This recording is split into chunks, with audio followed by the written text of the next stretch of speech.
Oh, okay. Where are you?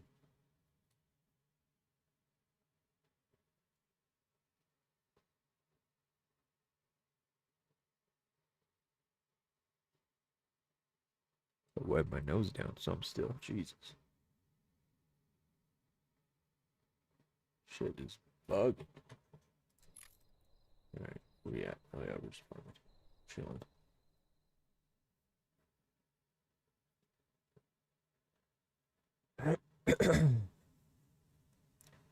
Where's my water? Yo, what's up? What's up, Braun? How you doing? Get my water out real quick. 1 second. Yo, what's up, Naveiv? What's up, Mitchell? It's going. It's going. How are you guys? How was everyone's first round of Genesis War? What's up, Mars? How's it going, buddy? Been annoying. What are you talking about? What's up, Kane? How's it going? Chilling, buddy. How are you? Just talking about Mitchell.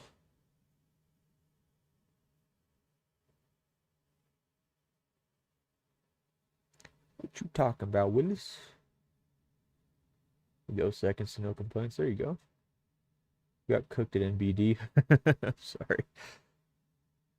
Dude, it doesn't matter, man. That's what I'm here for. I'm always happy to take messages. No worries at all, man. I do this because I enjoy getting the messages. I promise you're not annoying me. If I'm slow to respond, it's probably because the pain meds knocked me out. It's not because I'm actually ignoring you. I promise. But no, I enjoy the messages, so don't have to worry about that. Not about 140. Okay, nice. What G bracket was NBD in again? Probably find someone with you guys are in G153. You guys got cooked, huh? How'd you guys get cooked?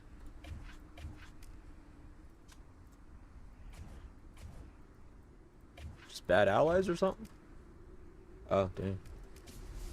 Some strong players. 170 player ID 356, 1 bill kills. Yeah, I got some good accounts over there. Got cooked, came third. Ah, shit. We didn't really have much contest in ours. The way I showed you smashed us. Oh, okay, I see. Are there any messages I still need to respond to? I feel like there is. Oh yeah, I got some here as well. Like Doomsday, when I fall on sick leave to pass the time, whatever you do, don't start new accounts just because the other time I ended up 14 after a year. Didn't know you already know this, but if you've upgraded your squad equipment with basic attributes and you find a better one, if you dismantle, you get back a percentage of the alloy used. Yep. And a piece on its own, you can dismantle, sell, or use. Yeah. Question is biggest as a big spender, how much would you give a red special attribute like this? Low to mid spender infantry me by the time I can actually use this red rider attribute thing. Probably something for no less than 5,000 gold, I would to say.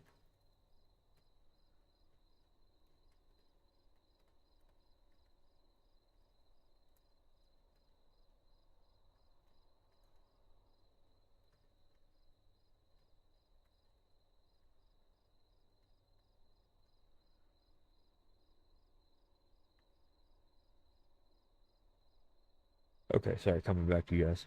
Yeah, some strong players. Keep it up, big man. Yo, appreciate it, GR. Still recruiting. It's fun to watch you recruit. Yeah, I feel like we're always kind of recruiting. Kind of like in an in-between phase right now where we're trying to figure out what bracket we want to end up in. We got half of our team in FIB. We got half of our team in Tits. So half of our team is over in this alliance. So like Nasty's usually with us. OC, Avi, Doomy, Ghost, Dottie, Fuzzy, OOO, King Moon. Those are just some of the people. Like, yeah, I think those are like the main people that we usually have on our team, but we're kind of like split in half right now. So half our roster's over there, half our roster's over here. So we just recruited this individual. We just recruited this individual. So, I mean, we're still actively recruiting. What do you think about the update? I think it's pretty awesome. I like the update personally. There's nothing too bad to say about the update per se. I think the only feedback that I would say for the update itself is I think that they should make it to where your linked gold can be used in the auction house. Not being able to use your linked gold doesn't really make much sense. I think that part of the reason why they might be doing that is to try to reduce the amount of real world trading that happens in a lot of games, where you trade like currency for real money and stuff. And if you were able to utilize gold from, say, like your alliance vaults and stuff, you kind of open up a can of worms for real world trading and running into issues in that sense. So I think that might be why that's happening. But just in terms of like general feedback, I think that that would be like the one main thing or critique that I have, because that really limits free to play players and small spenders from being able to use things like Alliance Gold and whatnot and take full advantage of the auction house. But the feature itself is pretty cool. I mean, like you could be a free to play player or a small spender and craft an item just off of sheer luck and get something that actually like sells for a decent amount of gold, and then you can use that gold to upgrade other parts of your account that you want. Do you think the devs will add an option to trade the squad equipment in private? I mean, through private messages or something like that. Currently, it's not possible. Yeah, I think so. That was also like one thing I was taking a look at. Um, because you have a way here to message the actual sellers themselves. So like you can see who the sellers and you can actually directly message them. So I think that the ability to share an item, kind of like if you were to share like one of your pieces or whatever have you, um, so being able to like share the item or share the listing with somebody, or maybe even put up the listing as private, I think would be something that they should look into. Um, because yeah, I mean that kind of opens up a whole other thing where like you could be listing it or you could be selling an item in the auction house. So say for example, um, you were looking at this item for 3,000 gold, and say you didn't want to pay 3,000, say you wanted to pay like 2,750.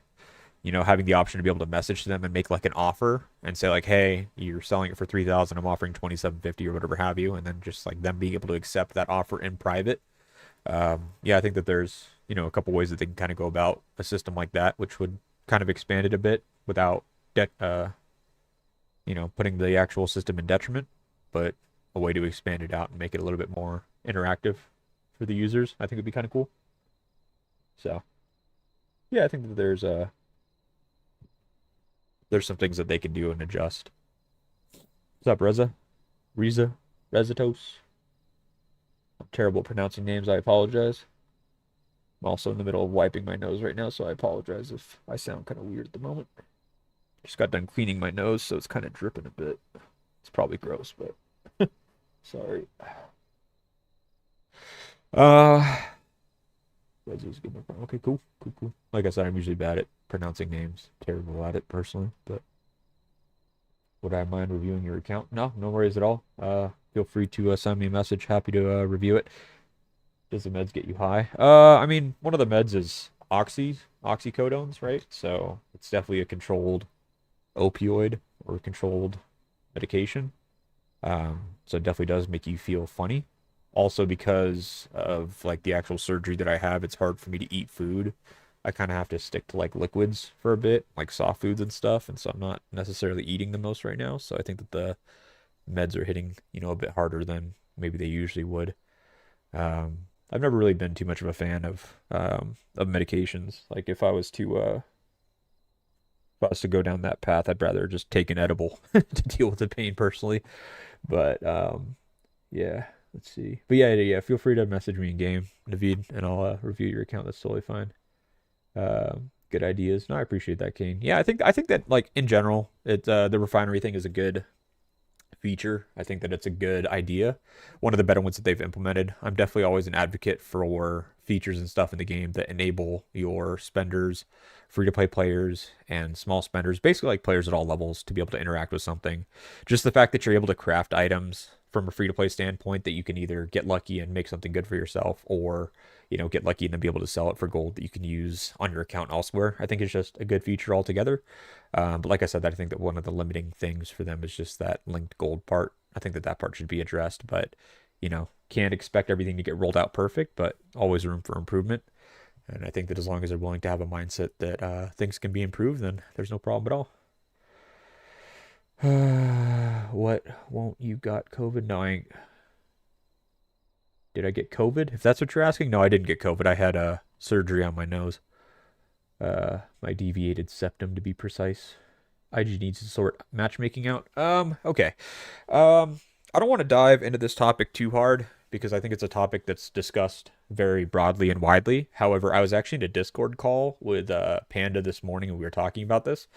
I personally think, and Panda thinks as well, and I know that I'm going to get flack for this, but just hear me out, right? I think that the matchmaking in this game is actually one of the better matchmakings of a lot of games in this category of type of game or matchmakings in general. I think that matchmaking as abroad of any game type, but specifically this type of game, is very difficult to pinpoint on how you're going to measure specifically and precisely like this player or this group should get matched up with this group. Um, and that needs to happen every time. Like to get it that precise is very difficult. And with every release that they have of bringing out new mechanics to the game, so you originally started out with just your equipment and then your parts, then you brought out armaments, then you brought out beasts or garage, then you brought out beasts, then you brought out chips, now you have refinery. With every single release that you have, you're bringing in an additional factor that needs to be factored in when it comes to matchmaking. And to matchmake precisely and perfectly to where teams are perfectly balanced with so many factors in place is inevitably hard. And it just gets more and more difficult. The one thing, am I saying that matchmaking is perfect in this game? No. But what I am saying is that this game allows you to control at certain levels the types of matchmaking and opponents that you will have. Are there outliers and are there players that are like mega whales that are playing in G brackets and in alliances that are far weaker than them so they can solo carry and stuff? Yes, absolutely. However, because of the combat rating systems that they have in the game, you aren't just strictly matched off of your alliance power, which I think is a great thing. You're matched off of combat rating. So if you were to take a look at our bracket, for example, it ranges from 12.2 billion to 13.8 billion. If you were to take a look at other alliances in other brackets, it ranges similarly from 11.7 to 12.8. That's a differential of 1 bill, right? 11.7 to 12.3. That's actually, like, when you look at it from a battle rating standpoint, that's really good because it's actually matchmaking within a certain criteria or within a certain basically range of combat rating. So that's great. From an alliance leader standpoint, I can actually basically dictate what G bracket we get into, and it's something that this game has enabled you to do that a lot of other games don't. And a lot of other games, they don't have an Apex, an Elite, and a Fearless matchmaking type of criteria. They just have straight matchmaking, so you're kind of at full roulette. However, in this game, because you can dictate, I want to, I'm not able, there, or basically like the the combat effectiveness of my team is not able to play in Apex. I think that we should play in Elite. You're able to make adjustments as a leader to either remove players or balance out your alliance power and stuff like that to register in Elite and then be subject to the roulette type system. Or, hey, I'm playing in Elite, however, there's far stronger players here, or there's a vast majority of players that are stronger, much more than my alliance group. We can drop power, go into Fearless, and then match make and be prone to the roulette system there. It's just the fact that this game actually has a form of the matchmaking system itself that you are able to control, which is which bracket you play in, that gives a sense of control as an alliance leader and as an alliance in whole in general, to be able to matchmake against teams that typically should be around the same combat rating as yourself. And you can see that with the combat ratings there. Now, does that mean that every alliance that you matchmake that is 12 or 13 bill power equal? No, there are some teams that are 13 billion power that their strongest player doesn't go more than 150 mil. There are other teams that every player is 50 mil and then there's two 400 mil players. So it's not even. So like I said, it's not perfect, but the fact that the game allows you to have some form of control for your matchmaking and stuff is something that a lot of games don't offer, is what I'm getting at. So no, their matchmaking system isn't perfect. No, their matchmaking system in terms of like the roulette system and stuff and who you get matched against isn't great. But the fact that it puts some control in your corner is an enablement, like I said, that a lot of games don't offer, and I think is actually really cool. Let's see. Oh yeah, no. I mean, if you look, like I said, it's definitely not perfect. Like there are some alliances. Like I think if you go look at like G or the what is it, like Warzone 3 or something like that when me and Panda were looking at this. Like there are some of them that are up at 20 and some that are down at 15, right? There's a 5, there's a 6 mil differential between 15 and 21 or 22 bill and stuff. There's obviously a large differential there. And it's not perfect by any means. What I'm getting at is that on average, when you look at like an AR, for example, and you look at the ranges of combat ratings of the alliances in the legions, they typically do fairly well with the combat rating matching.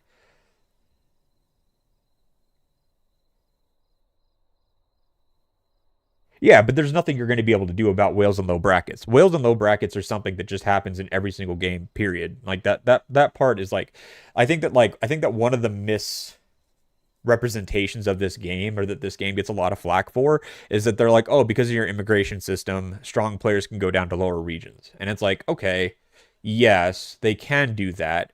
But I also remember starting out this game in region 23 and being one of the stronger players, but there was a player in our region that was spending $20,000 a week on the game and was drastically stronger than everybody else. So it didn't matter whether it was a whale coming in or just a whale being created in the region in general. You're always going to have whales and mismatched players in regions no matter what. Does the migration system allow for those things to happen at a disproportionate rate and make the game unplayable for many? And should the migration system be addressed? Absolutely. But that's kind of my point, is that everybody is quick to point the finger at the matchmaking system when it's actually other factors of the game that have enabled basically the behavior that messes with the matchmaking system. And that's also kind of a second part of the conversation, is that again, everyone will be like very quick to say, oh, the migration system is terrible, they need to change it, they need to fix this, whatever, whatever, whatever. But the migration system is the whole reason why alliances exist today like they do. If the migration system wasn't in place to where you could freely migrate, a lot of the alliances, including one of my own, any of the alliances in Apex and stuff, would cease to exist, right? Like I played the game when migrating at 150 mil power, costed you hundreds of dollars and months of saving to have to do, and yet players would do it to join big alliances like H&B or like some of the better alliances and stuff. But the reason why you have thriving communities and alliances that do as well as they do is because you have the ability to have alliance members freely come and go. So on one hand, there are a lot of benefits to the migration system. Is it a poor migration system? Yes, absolutely, because it enables poor behavior and bad player experience. But you can't take just the bad without also looking at the good. The migration system does enable bad things, but it also enables very good things. So, yeah.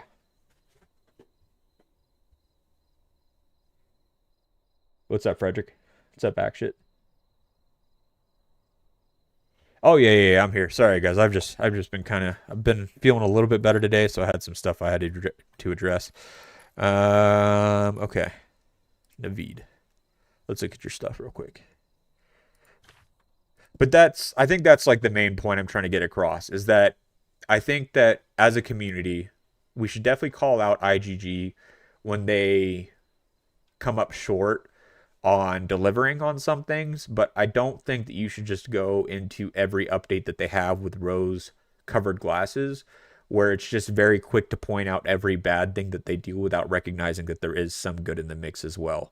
Like for example, I think that like one of the best updates that they brought out that was overshadowed by the fact that there were bad updates that were brought out alongside it is the garrison restrictions, right? Like I've been wanting garrison restrictions for 3 years.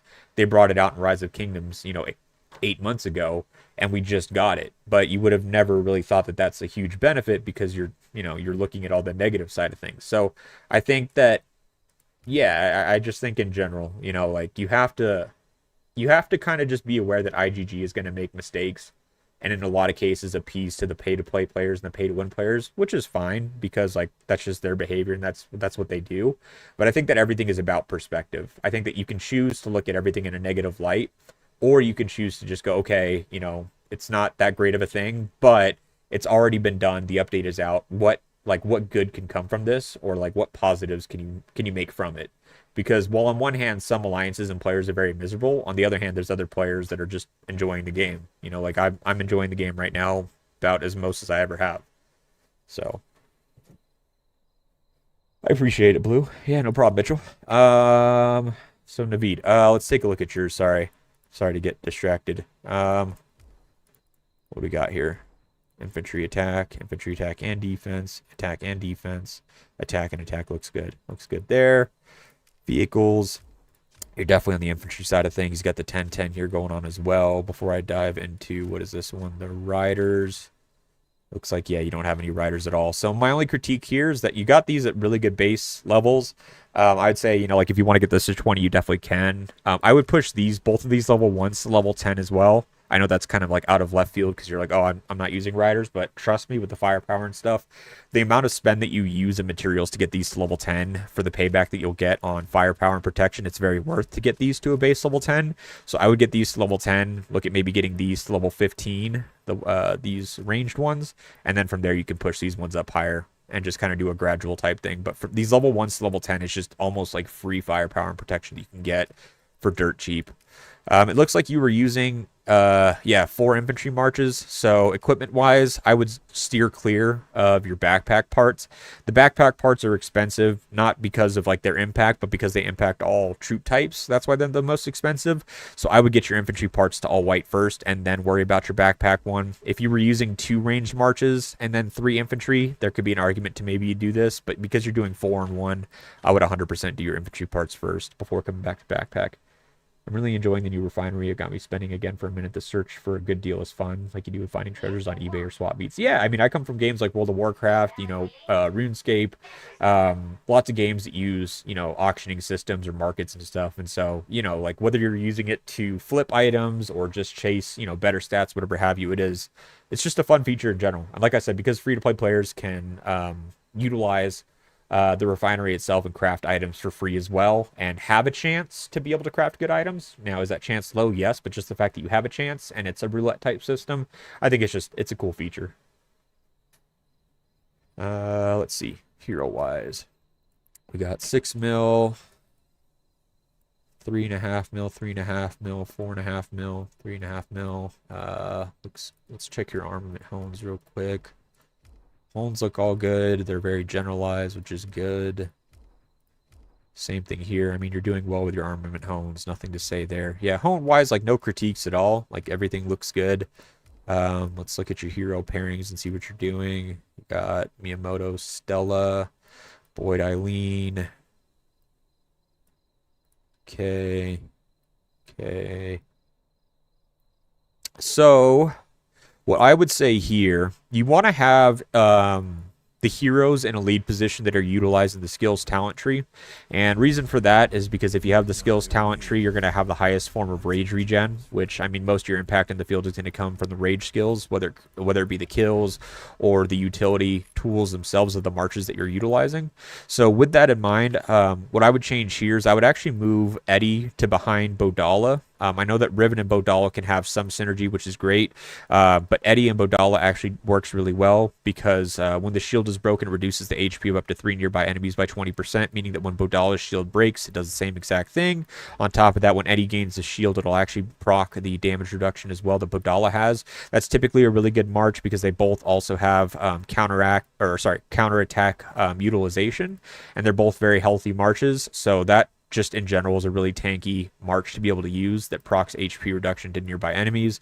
It's a good march altogether to use. From there, you could use Boyd and Riven because Boyd will also have the shields also, which can be utilized by Riven. I see that you have the second skill here transcended, so it increases the skill damage, which will also further help Riven in that case. So in this case, yeah, I would run Boyd Riven to take full advantage of the shield mechanic and the shield utility. I would run those two. I would run Bodala and Eddie as a tanky debuff march. And then Miyamoto, I would run Miyamoto and Eileen to have an AoE march, just a double AoE march. Let this be your main form of damage. I would put your strongest armament set on Miyamoto Eileen and just let them do like I said, the majority of your damage strictly from like AoE. And then Stella, I would actually run Stella with Claude. Part of that is that Claude actually gives you a lot of survivability, right? By doing like skill damage taken reduction, damage reduction, healing, that kind of a thing. So he brings a lot of utility to keep you healthy. And Stella also has the basic attack damage reduction as well, which stacks up to 40%. So she's just very healthy in general. So those two together would be very healthy. And then when she's swarmed, because she has the damage reduction being applied by Claude and the HP reduction being applied, her high counter damage will just kill marches quicker and she stays healthy the whole time. So Stella, Claude, Claude, Miyamoto, Eileen, Boyd, Riven, and Bodala, Eddie would be the changes that I do. Nothing to say about Sophie Lewis. That's just a great AoE March in general. So running a double AoE with a good debuff March with Bodala, a good debuff March with Stella and Claude, and then just a healthy damage output and shield utility with Boyd Riven would be what I would say to do. Other than that, I mean, there's not too much to say on Beasts at the moment here, unless you're like a garrison or a rally leader and you have like reports that you want to take a look at. But Beasts in general are just kind of a work in progress for everyone right now. Let's see. I do well in field battles, but really poorly in Doom Arena. Any idea what could I be doing wrong? Honestly, Arena of Doom is a very bad representation of how well you can do in the field.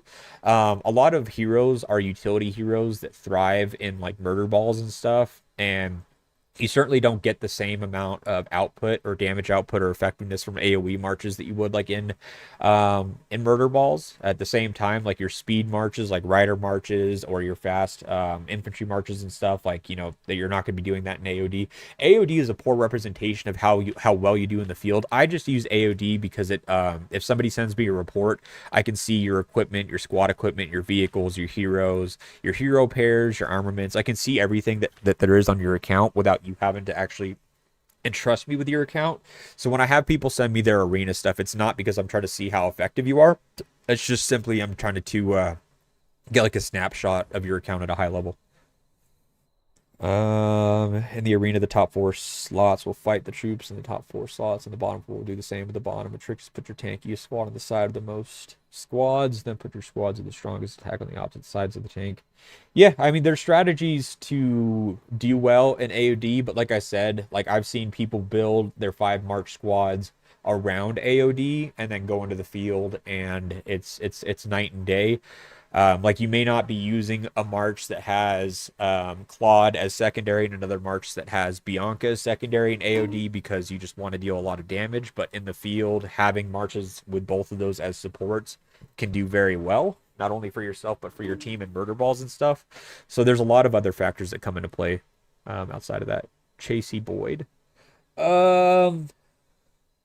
Chasey Boyd would be interesting. I feel like that's really healthy, but I feel like Boyd doesn't bring much to the table for Chasey because Chasey doesn't actually deal skill damage. If you're are you talking about Chasey Boyd and Garrison? Chasey Boyd and Garrison I could see doing okay because you would have a lot of shields from Boyd, and then Chasey reduces a lot of the damage that you'll be taking so the shields don't break as quick.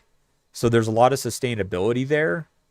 However, I would be interested to see what the damage output looked like because Boyd increases skill damage and he doesn't have any like flat damage that's squad related to give to Chasey. Let me check.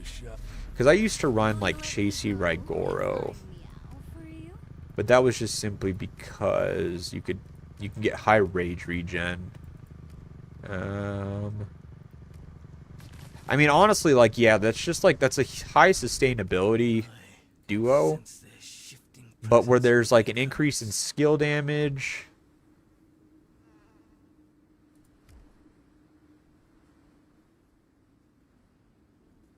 I mean, this rage recovery speed thing is actually ass. Like, we've taken a look at that. I don't know. Like, there's not too much synergy that comes between them. They're kind of just two very different elements that could probably work in cohesion, but nothing that really complements each other the way that, you know, like, for example, like Boyd plus Stella or Riven would do with, like, their shields and, like, their shield health and stuff. Or Boyd and Ethan, where Boyd is giving him a bunch of extra skill damage, and Ethan gives, like, the AoE. It's hard to say. You would have to test that one out and let me know. Like I said, I could see where it would be sustainable. I'm not sure where I would see it would thrive. Maybe like in a one-on-one situation, but definitely not multi-rally, I don't think. Can you check my account and focus on infantry? I like your advice. I'd like to be a garnish, but I see that I have taken a wrong path with my weaponry. Yes. If you just send me an arena report or send me an accountant trustment, I can do that. That's fine. Does Stella work well with Volt in a rally? Yes, I've done Stella and Volt rallies. It does well if the garrison itself isn't very strong. You don't typically want to hit a garrison with one of those rallies.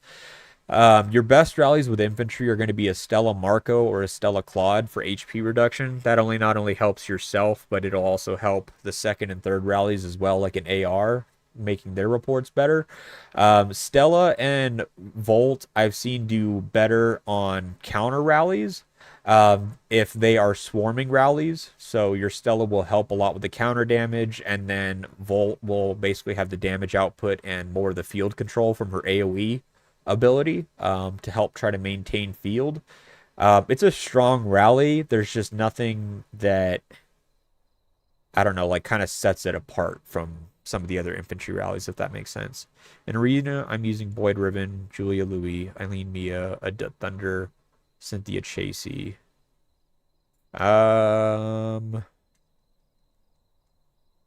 If you have Bodala and Stella, I would probably use Bodala and Stella over Adut Thunder, or Bodala and Adut, or Stella and Adut. Like one of those combinations or pairs. Thunder's kind of one of those people that's been outclassed now for a long time. He has good debuffs, but he doesn't have enough buffs or other tool sets to bring to the table that he's kind of worth keeping around. Typically now, if you want to debuff, you're going to go for something like Claude. 2 days in a row. Thanks for the knowledge. Yeah, no worries at all, buddy. Hey, good to have you, Chase.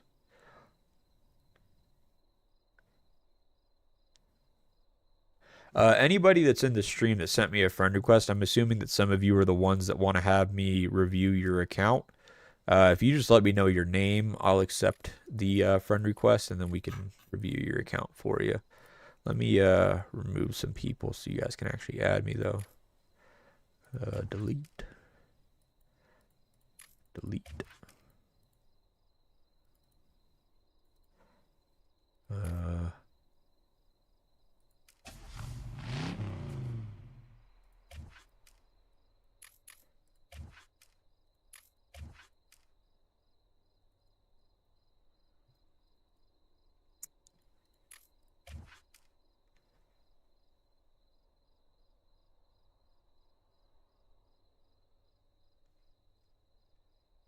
Yeah, yeah. I mean, yeah, if you have an infantry set, then you can still just put the infantry set on someone in front of Claude. So you could like run Thunder in front of Claude, or like I said, typically you want to put like a Marco in front of a Claude.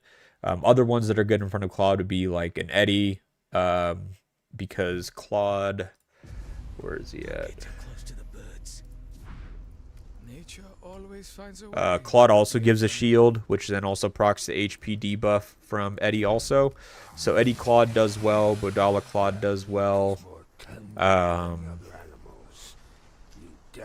Yeah, I mean, there's like a few options you could go for, but typically someone tanky or sustainable in front of Claude does it really well. Which, I mean, Thunder you could do. It's just he's very slow.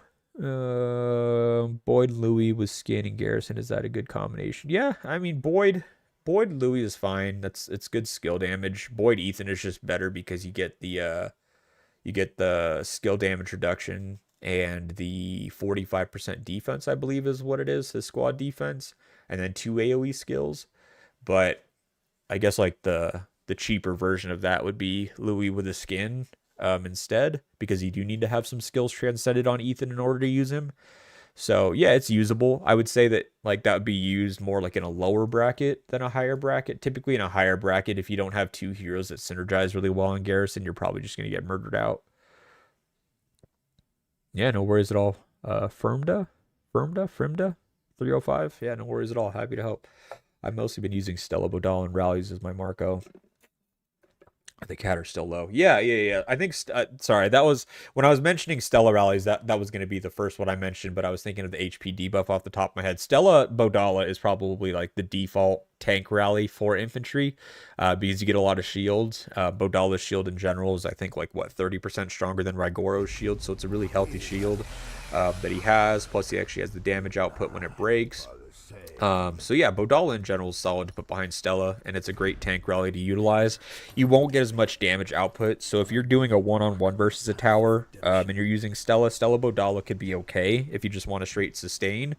But something like a Stella Miyamoto actually does better because Miyamoto has the counter attacks will reduce the skill damage that they do, so that kind of sustains and makes up for the lack of shields. But then he also has the HP reduction as well, so you can actually break into the tower faster also. So just kind of depending on your armaments and where you are. If you have a more defensive armament set and can use some more offensive stats, use Miyamoto. If you have a fairly offensive set and you need more sustainability, then use Bodala. That's right. Claude secondary would be good. Any benefits from running Claude as a leader, or would it just be the same? It would just be the same. It's not like his talent tree. Like, he has a unique talent tree, but the fact that he is a leader set makes it to where it's so rare for people to actually have leader armament sets. So what you would make up in the talents, you just lose on accessibility. So I would just put Claude behind any of your marches that you can give up one of your support heroes for, and I would just go that way. Can send you an arena report so you can advise me where to go. Yeah, by all means, Oasis. Just send me an arena report. Send me your name in the arena report as well. Just say like, hey, this is Oasis, and I'll take a look. I think I should have another account entrustment request from Rafi. We'll take a look at yours real quick. Yeah, no worries, Blue. Happy to.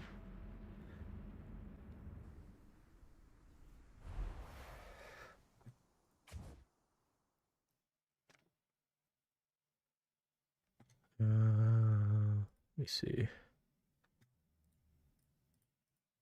I have this banner up at the bottom. This one down here. I have that banner down there just because sometimes people put some inappropriate stuff in English chat and whatnot. So I usually use that to try to block that out. But if the banner gets in the way of blocking, like going over the accounts and stuff, just let me know and I can remove it. But that's typically what I use it for. When I'm switching between accounts, for some reason it changes from Alliance chat to English chat and stuff, and I don't really see it all the time. So just let me know. Did I see the new riders? No, I heard that there's leaks on them, but I haven't really looked into it because I'm not really a rider player. But let's review this account real quick. 201 mil, 169 player ID, good amount of kills. Let's see if we can load up the arena and stuff here. How do I feel about them? Like I said, I haven't had a chance to look at them yet, so I'm not too sure. Sorry. Let's look at one of your reports. So looks like infantry ranged, rider range. So you're running 3 range. Oh wait. Oh, sorry. You're on this side. 1, 2, 3, 4, 5 infantry marches. Okay, wow, 5 infantry marches. Since you're running 5 infantry marches, I'll say this like I've kind of told everybody else. Anytime that you're running 3 or more marches of one troop type, I would focus on getting those parts first and foremost before you focus on your backpack. So in that case, I would get your infantry parts on these 2 items before focusing on the backpack. This is more expensive, not because they're drastically more impactful, but because they affect all of your other troop types. And in this case, you have 5 marches for infantry, so you're kind of really nullifying the bonus effects that you would get from this stuff because of that. So I would focus on your infantry parts. I would actually do your HP up first, get both of the HP pieces to white as soon as possible. And then from there, you can either do attack or defense next, but HP first. For those that are wondering, why would I choose HP first? It's because if you go to train a T6 troop, you can see the base stats of infantry. You'll see that HP is the highest stat, the highest base stat for infantry, meaning that any multipliers that you get for HP are going to be most impactful for HP rather than the defense or attack. So if you got a 10% HP buff on something, that would mean that you gain 24.7 more HP as opposed to 20.8 for 10% attack. So you just get more return for your investment on the HP side of things by doing that first on infantry. So I would do that. So yeah, parts, I would move over to infantry parts first, do your HP parts first, get those to white, and then get the others. Looks like your squad equipment's a work in progress. This I'm not surprised. Well, this I'm not surprised about because you have 5 infantry marches, so 13, 16. What I would say here is I would get all these to level 6. as soon as possible, you miss out on a lot of basically, I'm going to call it free firepower and free protection because of how cheap it is to level these up prior to level 10.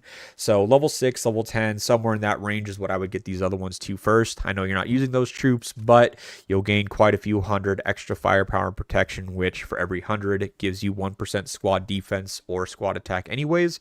So it's not like it's all gone to waste. And then of course firepower is your multiplier. So the higher multiplier that you have, the more effective your damage will be. So get these to 6 or 10 first, then I would start working on those again.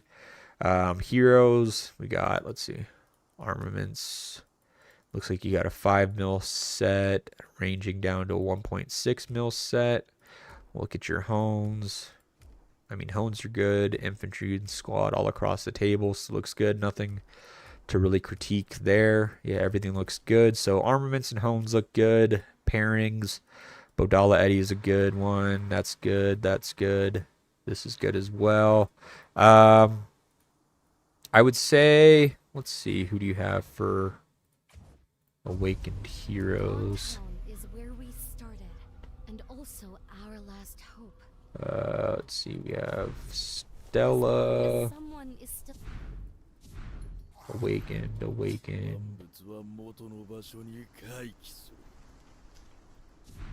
Yeah, okay, so My darlings weren't born. Bodala, Miyamoto, Eileen. Okay, so you have pretty much everyone that you need to awaken. So how do we change this?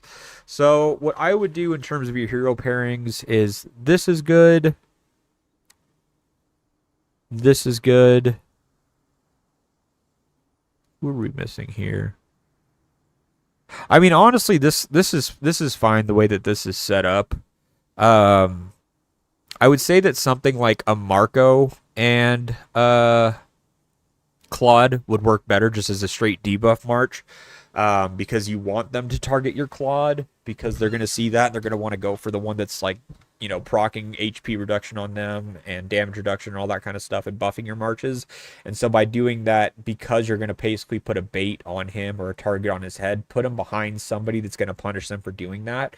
So if you put Claude behind Marco, then they're going to get reduced by an additional 47% HP. So it's a total of 82% HP reduction if you pair those two. So I would pair those two, and then I would actually pair your Miyamoto and your Eileen for just a straight AoE march. So that way your Miyamoto, Eileen, and then your Louis from your Adut are doing good AoE damage also. You'll get some AoE also from Bodala. And then to pair with Thunder, I guess you could use Boyd, but honestly, I would maybe look at doing like a Boyd and a Stella in this case, or even a Boyd Riven. Boyd Riven, I mean, you'll get the shield utility out of it. You'll get the increased shield health and stuff. You'll get the shield absorption and the reflection and stuff there. Or, like I said, if you want to go a bit higher on damage, the Boyd skill damage, what you're getting from here, works really well with Stella because she does have 2 skill damage skills, so it'll just increase the damage of both of these. And then if she is targeted, you can stack Warwill stacks safely because he has a lot of shields that he brings to the table. So it's just a good pair in general to have for sustainability, while also increasing the skill damage that she does from her 2 high damage skills. So I would run Boyd, Stella. I would run, and then the other changeup would be the Miyamoto, Eileen, and then I would also run the Marco and Claude. There may be some conspiracy behind what happened to this world. Oh, We're not sure okay, hold on. yet. Let me do something. I think I can change something here. Properties. Let's see if we can do something. We're going to work on this together. Hold on. Wait a minute. Can I change opacity? Let's see. Opacity, here we go.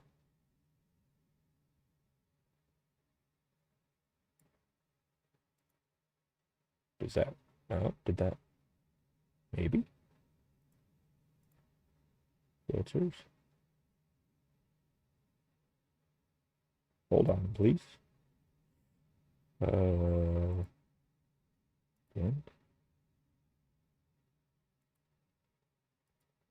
We're gonna get this, I promise. Hold please. Oh, here we go. Ha ha ha. I think I got it. Oh, kinda. Wait, a little bit higher. We're gonna get this right. Okay, there we go. I think that's better. Now you can see through it.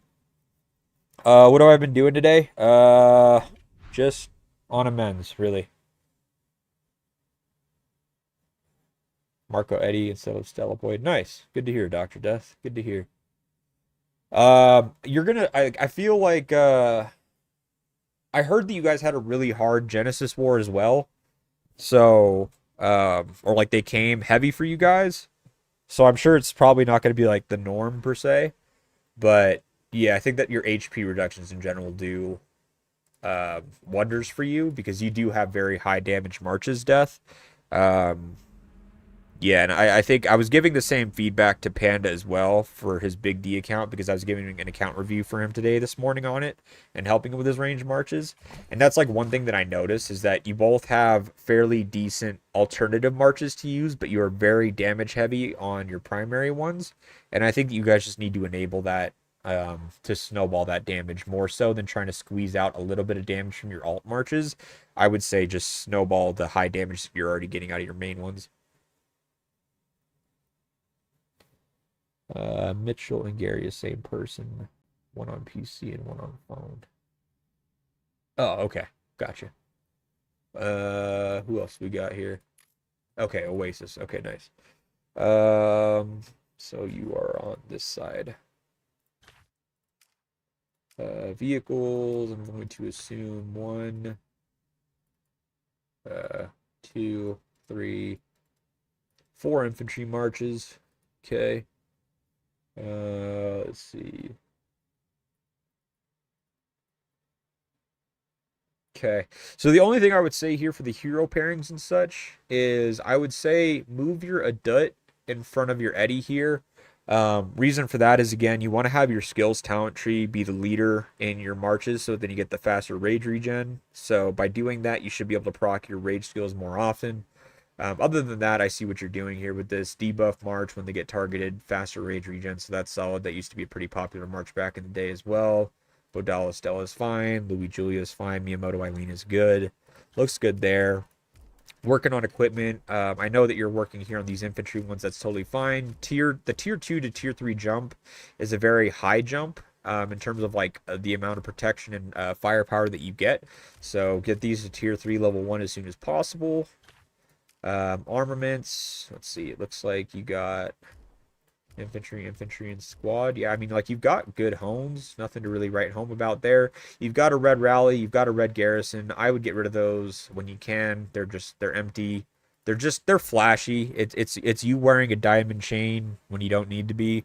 You know, there's no reason to have a rally or garrison hone on there, even if it's red and pretty, if you're not using it. So I would get rid of those and just get another gold infantry or squad hone. Otherwise, they're not doing anything for you. But I mean, other than that, like, yeah, your hero pairings are fine. Your vehicles are in the right place. Your parts. Looks like, yeah, you're doing the right thing here. Focus on the infantry parts first. Other than that, yeah, no, looks like you're fine in that sense, Oasis. My personal advice for your players is just focus on one class of march with equipment, parts, arms, vehicles. Normal spenders can focus on 2 classes. Focusing on all 3 is for hyper spenders only. Yeah, I agree. Like, I think that the other piece of advice too is to just be flexible. What I mean by that is that you are at the mercy as a free-to-play player on the events and stuff that they have. So say, for example, you're doing the secret armory here, and you can wishlist like infantry stuff if you want to just focus solely on infantry. But just because you wishlist infantry doesn't mean you're going to get infantry. The piece of advice that I tell players is like, don't get overly invested in just like one set per se or like one type.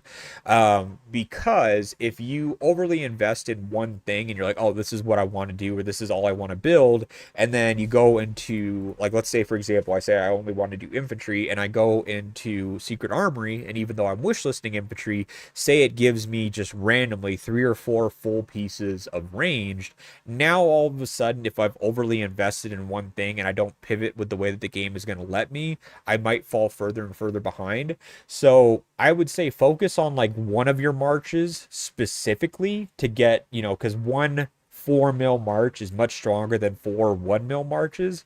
Do that. But then for your second, third, fourth, especially like your second and third marches, you really don't want to have more than that as a free to play player to focus on. But on your second and third marches, just be adaptable. Let the game give you free stuff, because that's where the money is for you, the free stuff that IGG is going to give you. And if you get lucky enough to where everything that you're getting is funneling you and pushing you down one path, great. But if it's giving you stuff that's like kind of all over the place, just be adaptable and let like I said, the free stuff that the game gives you dictate which direction to go. You don't want to get so hard-headed with like on a path to just say, oh, I only want to do this if you're a free-to-play player, because you're not spending the money to kind of dictate your own path. You're kind of letting the game do it for you. And you want to be able to take advantage of that. Yeah, no worries, Oasis. Like I said, your account in general is in a solid place for a foundation for it. Looks like you're building the right stuff. You're going down the right path. You're building the right homes and everything there. Nothing poor to critique on at all. Yeah, no worries at all, Rafi. Happy to help. Could you perhaps say for how much I could sell this one to come in peace? 4.4% rider squad damage. Could you message my players? He may be interested in buying. That was rider squad damage, right? 4.4% on a weapon. So when you guys are asking like how much should I sell something for, the only I'm gonna be honest, I'm just gonna go in here and see what other people are selling similar stuff for, because I'm not looking at rider squad damage items because I'm infantry. So I'm just you have to look at the market and see what other people are selling stuff for and how much it's going for. Like in this case, the highest rider squad damage I'm seeing is like 3.1%. Still 3.1%. Still 3.1%. Still 3.1%. 3.5%. Yeah, you have the highest squad damage one, and the next one is at 25,000 gold. I would sell that thing for, looks like next cheapest option for a similar strength one is 25,000 gold, but it hasn't sold, so it's hard to say if that's the actual price. I'd likely sell for no less than 15,000. I would sell it. Greaves is interested.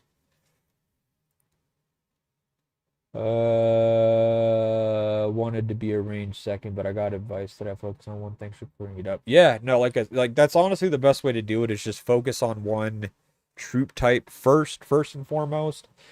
Don't make more than 2 or 3 marches as a free-to-play player until you get those 3 in a really solid place. Otherwise, you're going to be sending troops out, and they're going to be filling your hospital faster than you can accumulate kills and stuff for it. So it's not going to be that great in that sense. So just focus on 1 to 3 marches, and really, like I said, just specifically focus on one, but let the game dictate what your second and third marches are going to be, and whatever it gives you the most of, build off of that. 5.1% defense attribute upgraded to, and it only gave me 0.8 increase. Yeah, so I think I talked about that in the video. Maybe I didn't talk about it fully in depth, but the way that I was doing it with some of these other pieces that I have, like this one, here we go, bag, filter, oh, actually, yeah. So the ones that have the attack and stuff on here, the way that I was building them is kind of exactly like that. What I would do is that I would get something say I got this at 2% and 2%. I would go find a piece that's 2.2%, 2.4%, 2.6%, 2.8%. I wouldn't really go higher than a 0.4% jump between what my current value is and the one that I'm trying to upgrade it to, because more times than not, it only gave me 0.1% as a jump, which sucks. So yeah, I kind of learned that lesson as well. And you don't want to spend, 20 or $20 or 2,000 gold on an item for like a 6% jump and only get 0.1 out of it, you could typically get like 0.1 to 0.2% jumps for like 500 gold each, and then guarantee that you're at least going to go up like 0.4% by having 4 pieces. So yeah, the small incremental jumps are definitely far better in that sense than trying to take the big jump at once. I feel bad now. I sold a 6% range squad attack for 2,500. If you like 6% is the perfect one, right? Or is it 7%? 6%, I like 6% at 2,500 is probably pretty cheap. Like you probably could have gotten at max 5,000 gold, but I can't even guarantee that it would have sold there. Like you probably would have sold it more comfortably at like 3,500 or 4,000. Yeah, there you go, Blue, exactly. I've kind of learned that as well. I've taken a different approach. I just went for straight infantry squad damage. So I actually have 15% squad damage at the moment. So 3 red hones worth of squad damage. So I'm at 5%, 4.1. I need to get these up. That's at 3.1 and that's at 3.1. I want to get these to both 5% as well. But it's stupid expensive to try to get infantry squad damage. It's ridiculous. I'm good where I'm at.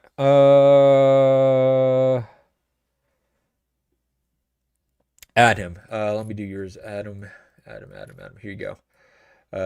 Oh, what is the breast? Oh, sorry. You sent me other stuff. Okay, so this is what I'm talking about. If I miss your messages, I am so sorry. I promise I'm not ignoring you. Odds are you sent me a message. I opened it, and before I could respond, my eyes closed and I fell asleep. You have really good counter damage here, above 6%, but none of the other stats are there. So somebody that would be taking this would either just be strictly isolating this or looking to use 6% as an upgrade. So again, let me show you what I do. Like when you guys ask me like, oh, what's the price that I should get on this? I'm just going to show you exactly what I do. I just go here. I'm going to legendary. I'm selecting gold and red, depending on what stat it is you're looking at. You had squad counter damage and filtering.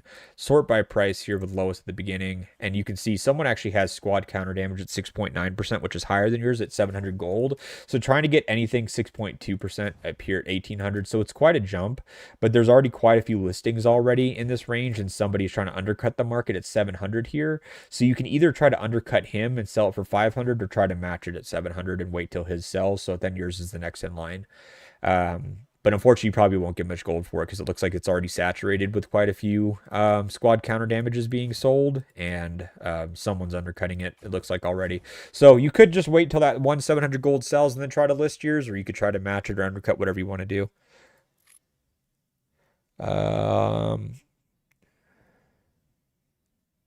A random selection of the first result of filtering, so there may be better prices not being shown. Yeah, you kind of have to play around with it a bit. That's kind of why, like I say, like you just have to go in there, play with like the filtering. Sometimes like it's better to add some of the basic attributes. Sometimes it's not. You really just have to mess around with it. The system itself isn't perfect, but when people ask like what price would I sell something for, like I'm using the same tools you guys are. Yeah. That's the other thing too. Yeah, you want to scroll down to the bottom and let it load more of them, and then sort. But typically too, unless you're looking, so that's the other thing. I get what you're talking about, Blue, but the thing is too, is like if, for example, I'm looking for infantry squad damage and I'm looking strictly at gold and reds, I know that there's going to be so few listings that there's not going to be a second page. So really it depends on what stat you're going to do, as opposed to like if I was going to go for infantry squad attack, I know that there's going to be so many of these that there will be additional pages to sort through. So I can like sit here and load and wait for the next page to load and stuff. But if I'm going for something like infantry squad damage, I know that there's not going to be a second page. But yes, your point is very valid and very true as well. Something to consider. And thank you for calling that out, because I didn't. But yes, I know what you're talking about. Review your account. Yes, I can do that. Okay, I accepted your friend request if you want to send it over. 1 second, guys. I'll wipe my nose real quick. Did ever someone get red hones? Yeah, people have gotten red hones. I'm not one of them. IGG hates me, but you can just filter, just click red legendary, hit filter, and you can see all the red hone ones. Damage dealt to zombies, ranged squad attack. You can sort by price. Your cheapest red hone, 21% squad load, rider defense 7 for 4,500. Things like that. Dude, I would pay Boku bucks if somebody had a red infantry squad damage. Oh, I thought that said infantry squad defense and infantry squad damage reduction. I almost just hit the buy button. I don't think there's anything in here I want. Let me filter. I can check and see. Attack, defense, this.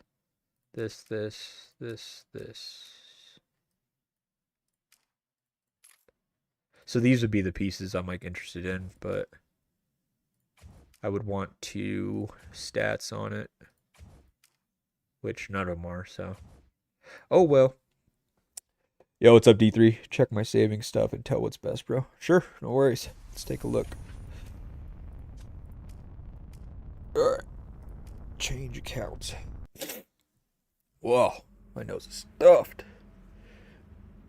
Okay. Okay. When you say you're saving stuff, I just loaded into your account and noticed that there were items that were purchased. Are you saying you want me to check your refinery as well to figure out which refinery pieces are best? Yeah, man, I'll be playing Genesis War for everybody. Mr. Brain quit. Yeah, unfortunately, I had to step away. His health didn't improve.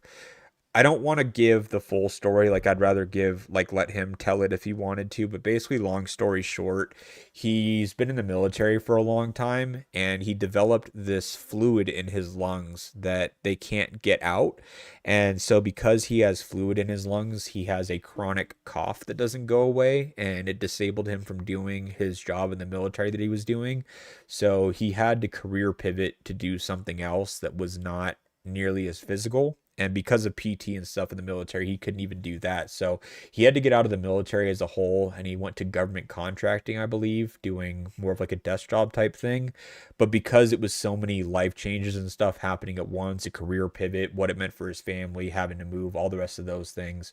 Yeah, he didn't have the time to come back to the game. He came back for a bit, but like I said, it was so much changing at once for him in his life that it was too much to try to give attention to the game as well. The car material and homes. Okay. Yeah, I could do that. Let's take a look and see what you got going on. Yeah, I hope he gets better too. Like from what he had told me though, the results were that it was fluid in his lungs that they can't get out or whatever. So it's something that he'll have to live with, but he's taking steps to manage it better, I guess is the best way to put it. So let's see. So it looks like you're running 1, 2, 3, 4, 5 infantry marches. I love seeing accounts that have all 5 marches of one style. I wish that I could do that. Yeah, garage here. Same thing that I would mention. You're doing good on this, but you're leaving a lot of free protection and firepower on the table. So for example, if we come over here, right, you're at 283, they're at 448. That's 160 difference in the protection there. It's very cheap to go from 1 to 6 or even 1 to 8 at 512. So 230 increase times 2 because you have to do it 2 times for both of these protections. So you're missing about 460 protection if you upgraded it to 8, 460 firepower, which is a large sum. For contrast, your level 10 here is 590 and this is 280, so that's only like a 300 difference, but that's going to be more expensive to go from 1 to 10 as opposed to going from 1 to say 6 at 448, going up by 160 times 2. So that's a 320 increase if you go from level 1 to 6 and do it twice, as opposed from going from level 1 to level 10, which is also a 300 increase, but it's going to be far more expensive. So I would get all these to level 6 or level 8, and then continue working on getting your infantry ones up as well. Just because, again, your protection and your firepower are going to scale your damage, and it's going to help mitigate damage as well, too. What you don't want is you don't want your protection to be so low that you're just taking bonus damage from firepower all the time. So by getting this protection up, you're going to nullify the amount of times that they have the squad firepower additional barrage effect on you. So it's going to be minimal spend in terms of money and resources, but you're going to see a huge spike in the amount of damage that you can basically neglect from your enemy by mitigating that. So I would get these to level 6 to 8, somewhere in that range, and then keep working on your infantry ones. Heroes, we've got an Awakened to Dut, Boyd, Eddie, Robert, Rigoro, Stella, Tom, Eileen. Okay, so good AoE march here. Let's see. I would probably run.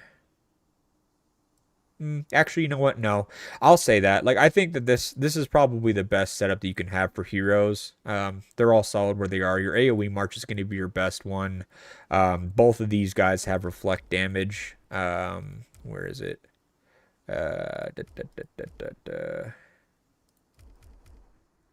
Yeah, absorbed by the shield, the damage is reflected. So Robert and Rigoro is fine. You could also run a Robert and Boyd because it'll do the same thing. Reflection damage from Boyd's side of things, and then also reflection from Robert once you get him awakened. So yeah, there isn't too much to say about the hero pairings. Your hero pairings are fine. When you're running 5 marches of the same troop type, you're going to run into hero selection issues until you have all the heroes awakened. So, yeah, you're doing fine in that sense.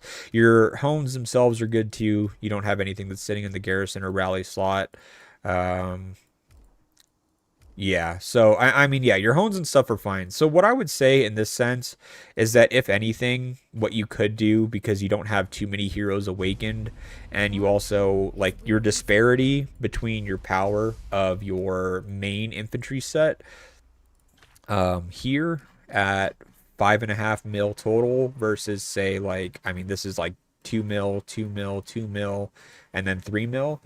I would honestly consider just like when you're playing field and stuff, just focus on your 2 primary marches, your 5.5 mil set and your 3 mil set, because these ones are likely filling up your hospital a lot faster than they're actually giving you kills.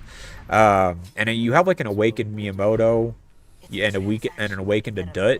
So honestly, what I would consider doing here, since you don't have any of these other heroes awakened, I would just run an Eileen and a Miyamoto as like your main march with 5.5 mil for your AoE, and then I would just run like an Adut and like your second best hero that's like nearly awakened, so maybe even Eddie in this case, and just run those 2 marches in the field, an Adut and Eddie and an Eileen and Miyamoto, and just let them do the damage and the carrying for you, because it's going to be a lot better than 5511, 5521, 5111 marches. Like, I'm trying to run out there with 2 mil armament sets and half-built heroes that are probably filling, like I said, your hospital more than they're giving you kills. So I would run the ones that you have built or almost built, plus the armament sets that you have, and just focus on 2 marches and doing the most with that. I think you're going to get the most return by focusing on that first. Check the mass deployment. Yeah, I can do that. Yeah, so transaction if there are benefits. Yeah, it's kind of the same thing, because Stella's like half built, Jack is like half built as well.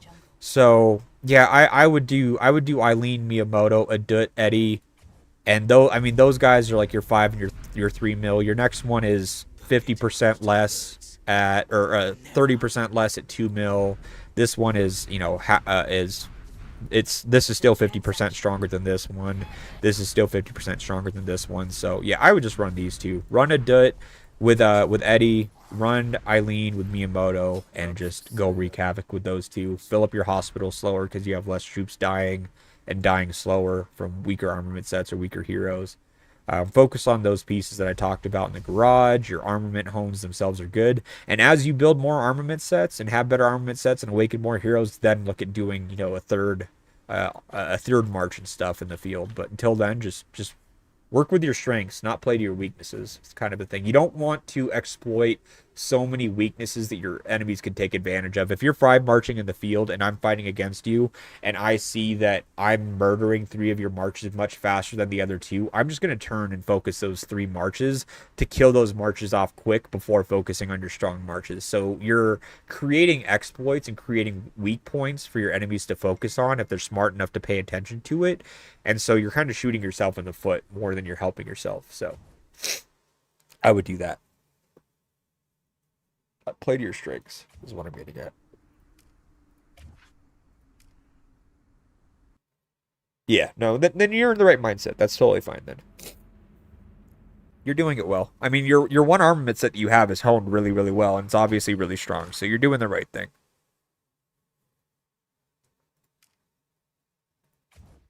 Yeah, no worries at all. Happy to. Is there anyone else that I missed?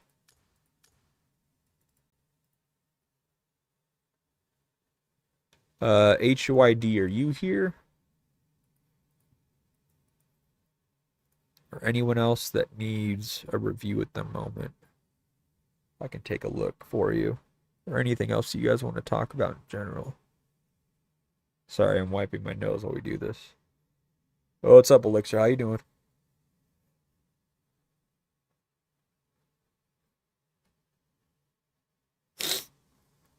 Oh, need to drink water. Hold on.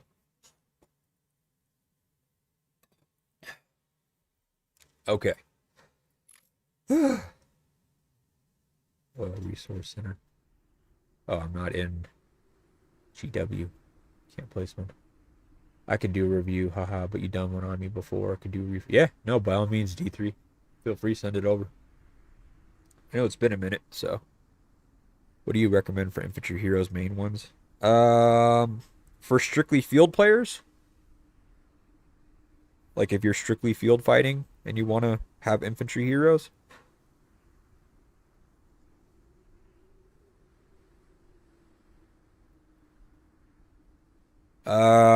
I would recommend Eileen and Miyamoto for sure. Like that's just like a core pair right now. Um, and then I would take some form of a buff march as well, just because typically heroes like Claude or Bianca work best behind infantry heroes, and you can use that to snowball your other marches. But having some form of a buff march if you're an infantry main is really important because your stats in terms of like attack is very low at 208 as opposed to say like ranged where their attack starts out at 254. So you're already starting the race very far behind as an infantry main player in terms of damage output. So you want to have some form of a buff or debuff in your march set to kind of level the playing field almost. So I would have a Miyamoto and Eileen to do your damage dealing, and then I would have something like a Marco Claude or a Bodala Claude or an Eddie Claude. Anything that's going to bring debuffs and buffs to the table, even like a Bianca if you have it, that kind of a thing. But yeah, I think that the buff and debuff march side of things is equally important for infantry just because infantry attack stats are so low in comparison, especially compared to like range and stuff. So you really need to weaken your opponent any way that you can in order to get similar damage output numbers as they would being like a ranged main player. I'm working on my second superb armament set, and I'm debating if I should make it a ranged set instead of infantry. What do you think? Let's see. Didn't I just look at your account, Naveiv?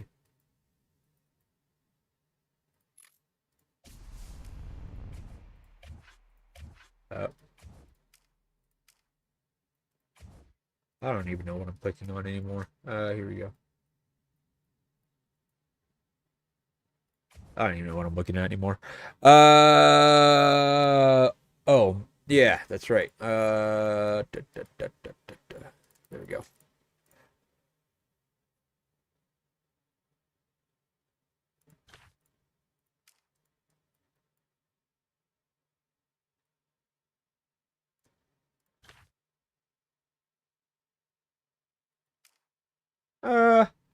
I would say, so my answer on this is gonna change.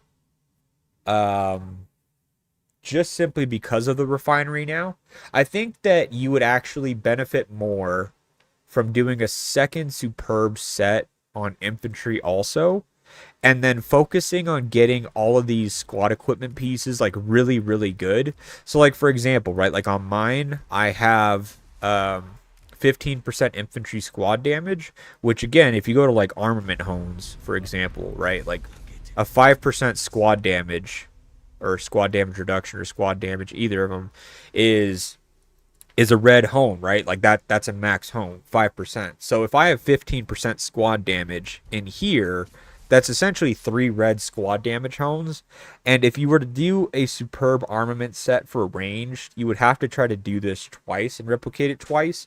So I think that what you should do is you should focus on your armory for infantry and just get as best of pieces as possible, and then make that second superb set infantry also as well.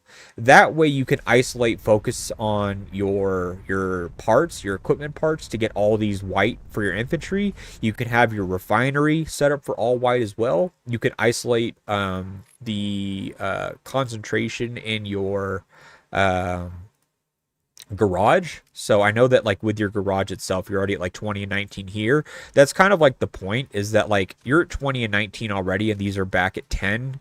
I would say like these are so far ahead that you should just take full advantage of them, right? Like, I mean, this is 47.5%. This is 20%. So you're already just naturally getting 27% bonus in stats anyways. Between the bonus here, the bonus from your equipment parts, and then the bonus from refinery, if you just fine tune it, I think that your money will go a lot further by just focusing on infantry and just continuing doing that. Oh, see you, Adam. Thanks for being here. Be safe.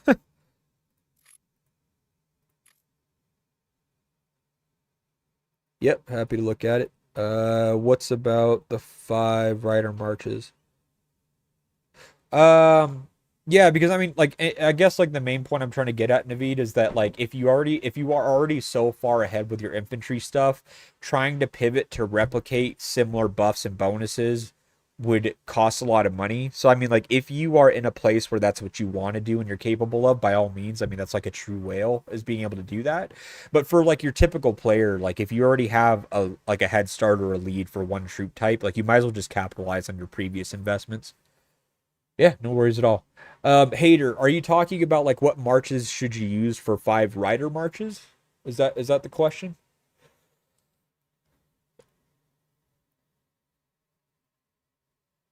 Hater Gil. Guess I might as well pull up the heroes to prep for that question if that's the case. Never.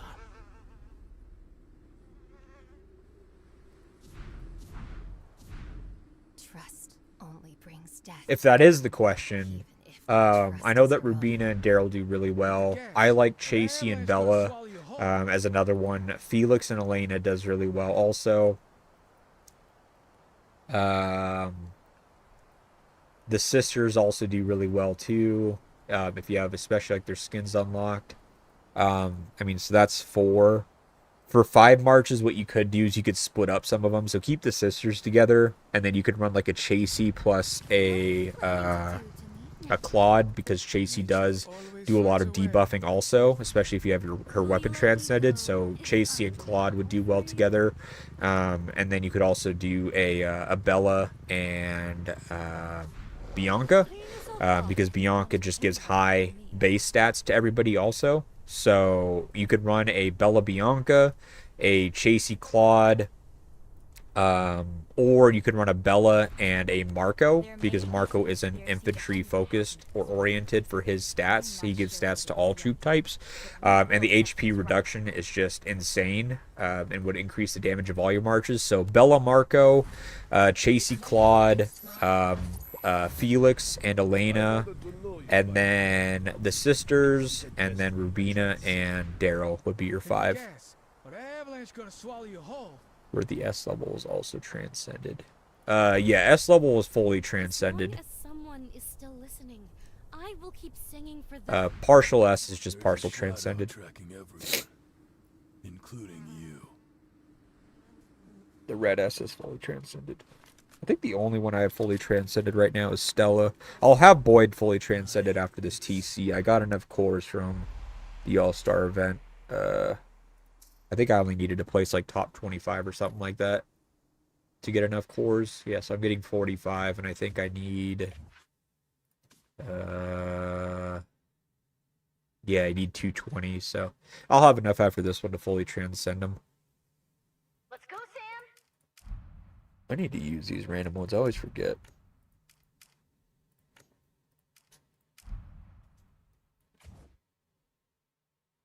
D3. Yeah, you're right. Let me check yours as well. Okay, so we got John Frost and D3. So, John Frost, will do you first. Hey, watching your stream right now, would you mind having a look at my hero? I'm not sure I'm doing the right direction with my hone. Should I bring block and lethality closer together? Kick Savage. Yeah, let me accept yours, Kick Savage.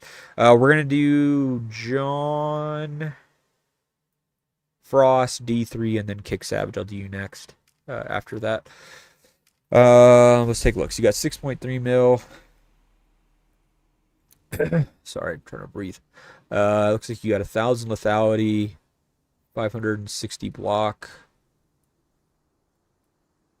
1 garrison skill damage, which is fine. No, I mean your homes are solid, honestly. Who is this? John Frost, can you type something in the chat real quick by chance if you're here? I don't know, like you can either type in the YouTube chat or you can type in game, either one if you're listening still. Yeah, no worries, hater. Happy to help. That's you. Okay, perfect.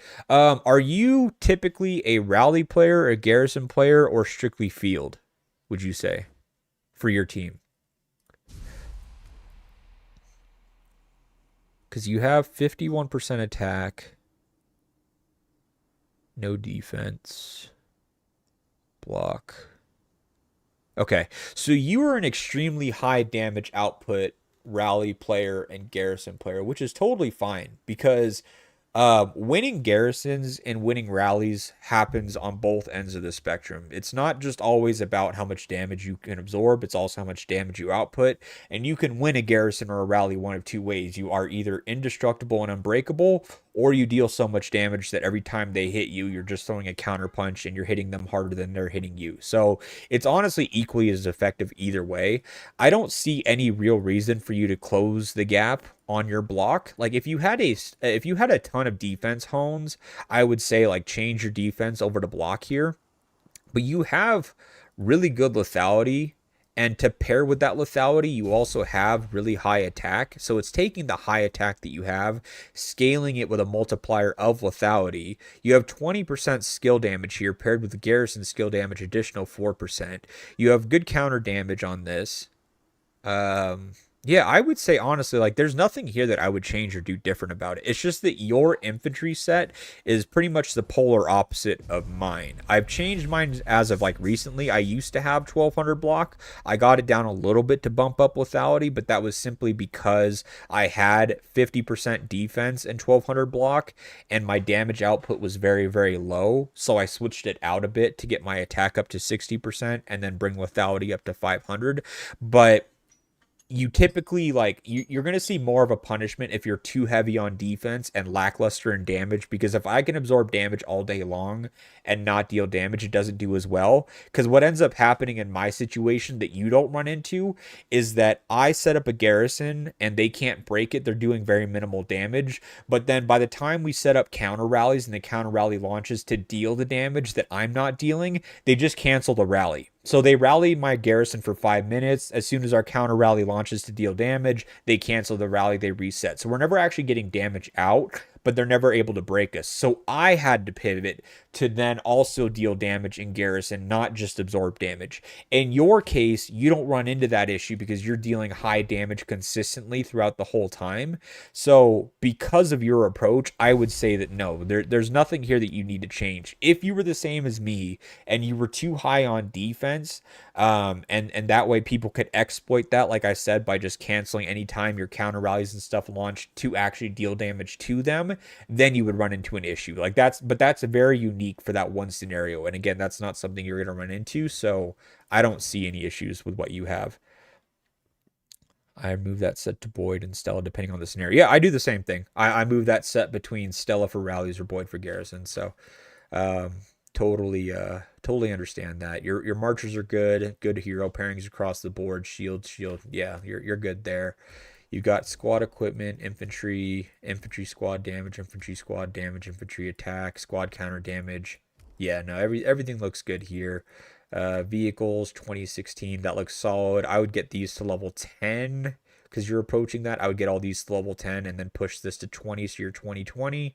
And then after you're at 20 and all 10s, maybe push these to 12 and then get these to like 22 up in that range. But I would get these to 10 first. Just for the boost and the minimal spend on that you would need. I mean, I already saw your hones, so I can tell that you're really you're good about picking your hones and stuff like that, so I don't think that there's going to be anything in here of concern. Yeah, squad lethality, attack, block. Yeah, your hones are solid across the board. Nothing to write back about that. Your hero pairings are good. Um, yeah, no, everything looks good here. And then beast will just be a work in progress. Yeah, no, everything looks good. You've got a good base, a good foundation on it. I would say that the concern that you have is a legitimate concern, but it's not. I think that it is much easier to be punished if you're lackluster in damage than it is to be lackluster in defense and high in damage, because you don't have to be a tank rally to be effective with infantry. You could just set an infantry rally with, say, a Miyamoto plus a Dut, or sorry, like a Miyamoto and like Marco, or a Miyamoto and like Claude, or Stella and Miyamoto. There's like a lot of options that you could use to still be like high damage output and supporting without needing to be the tank rally. You might find someone like myself in a tank rally position more than yourself because I have more defense hones and that kind of a thing, but it's just me and you are performing the same task with two different strengths, but just equally as effective. So I would say no, your stuff is really solid. Nothing wrong there at all. Okay, so we haven't checked yours since December. So actually, is that what it is? Yeah, December. So dang. Yeah, no worries at all. Good setup. Honestly, one of the better ones I've seen for sure. When it comes to infantry, typically they're not that well optimized. If you're up there that high in lethality, can I ask what G bracket are you typically playing in? Love, I'm not familiar with that alliance. What G bracket are you typically playing in? Because that's like one other piece. Lowest. Oh, okay. So you're like in Fearless. So yeah, if you're in Fearless and your typical opponents are down in like 2,000 for firepower and protection, but you have 1,000 lethality, you're doing really well for yourself. So lethality and block are unique in a sense that they have this up here where the higher your lethality, the higher damage that you deal. When your lethality is greater than the enemy's block, additional damage will be dealt, which also means that the wider the gap between your lethality and their block, the higher the bonus damages that you're going to deal. And in your case where you have 1,000 lethality, I can guarantee that the bracket that you're in, your average opponent is probably going to have 500 to 600, maybe 700 block. So because you have so much lethality, you're getting so much bonus damage as a multiplier because of that wide gap that you have, that it would not make sense to punish yourself from taking away from it. It would be my critique at least. Let's see. So what do we got here? I like these. I think. Let's see. I think we move the Miyamoto and Eileen together. The Tom and Claude is fine because that's your debuff and your buff march. It's fine there too. Bodala Bianca is fine also.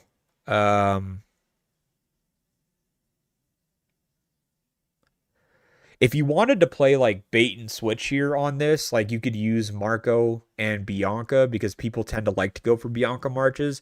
So if you were to pair those two together, they will target the Bianca, hit the Marco, and proc the HP debuff. On top of that, by having Bodala and Eddie, because Eddie is awakened, his awakened skill, when his shield breaks, reduces HP, so Bodala is giving him another shield to proc that. On top of that, Bodala's shield will proc, Eddie's shield on his rage skill will proc the bonus 6.5 damage reduction between the two of them. Eddie also gives the higher counter damage, plus Bodala has counter attack bonuses as well, plus good stats in terms of like attack, which just increases that counter damage even more. So maybe, again, the one thing that I might change is just put Marco and Bianca together and then Bodala in front of Eddie. Other than that, Miyamoto I would put with Eileen, so that leaves Stella and Boyd, which is totally fine to pair together. Stella does have a shield from... I think it's when she's fully transcended. That you get the shield on here as well that'll proc, but that'll work alongside Boyd also. But the nice thing about a Boyd and Stella is that you have the second skill transcended, so that increases her skill damage, which she does have 2 skills that deal high skill damage, so you're helping scale that. On top of that, she has the 40% basic attack reduction from her second skill, so that's just a lot less damage being dealt to the 3 shields that Boyd brings, meaning that his shields will last longer and you can get more reflect damage out of it. So it's just a solid pair to work together because Stella, like I said, mitigates a lot of damage. Boyd mitigates a lot of damage with his shields. So because the shields are taking less damage per hit from basic attacks, the shields will last longer, meaning that her war wheel stacks can stack faster and you'll get more damage out of her. So I would do Boyd, Stella, Eileen, Miyamoto, Bodala and Eddie, Marco and Bianca, and then this pair here is totally fine. Other than that, let's see. Yeah, other than that, I would get your garages up to. I would just say, I mean, honestly, just take the 3 of these to level 6 and then start pushing these. Maybe get this one to 15. So I'd go 6, 6, 6 and get this to 15 and then maybe push them all to level 8 and then continue pushing with the other ones. Let's go, Sam. Squad equipment, damage reduction, basic attack damage, damage reduction, defense. I mean, these are great. These are great, honestly, because you have 2 stats in each piece. So yeah, I mean, looks good, man. Looks like you're well on your way, D3. Is Boyd and Stella work good together? For rallies, yes. In the field, yes. Oh my God, I cannot read, talk, or do anything. Bodala and Stella, yes. Stella and Bodala work well in rallies together. That's like your standard infantry rally at the moment. For the field, there are better options than Bodala and Stella, but you still can utilize them because Bodala has a really healthy shield, which means that Stella can stay healthy enough to deal a lot of counter damage and stack war wheel stacks. That's the unique thing about Stella, is that you need to pair her with somebody that'll keep her healthy, because especially in the field with rallies, it's not as much of an issue because you can just keep refilling the rally. But in the field, she gains most of her damage from the ability to stack 40 war wheel stacks and then use that to deal bonus skill damage and have high counter damage and stuff. But if her march dies so fast that you don't have the opportunity to capitalize on that, then by the time she procs the skill, you're dealing far less damage because she took too much, and then it's not as great. So you typically want to pair Stella with someone that's going to keep her healthy. So whether it be someone like Claude, who just mitigates a lot of damage, Boyd, who puts shields in front of her, Bodala, who puts shields in front of her, that kind of a thing, you want someone that's going to keep her healthy so that then you can actually use the kit that she has enabled for her. Dude, fuck, man, it feels like it, man. I don't know. I'm struggling. I'm not gonna lie to you guys, I'm struggling, but we're here. Oh. Okay, hello. Give me advice for development for fast build. What does fast build mean? Can I ask? I don't want to give you the wrong advice if you're looking for something in particular. What does fast build mean? Like you just want to level up your account as quick as possible, like being strong, or because the only time I ever hear the term fast build is I need to fill a tower with a bunch of troops to fast build a tower. So, and I know that's not what we're talking about.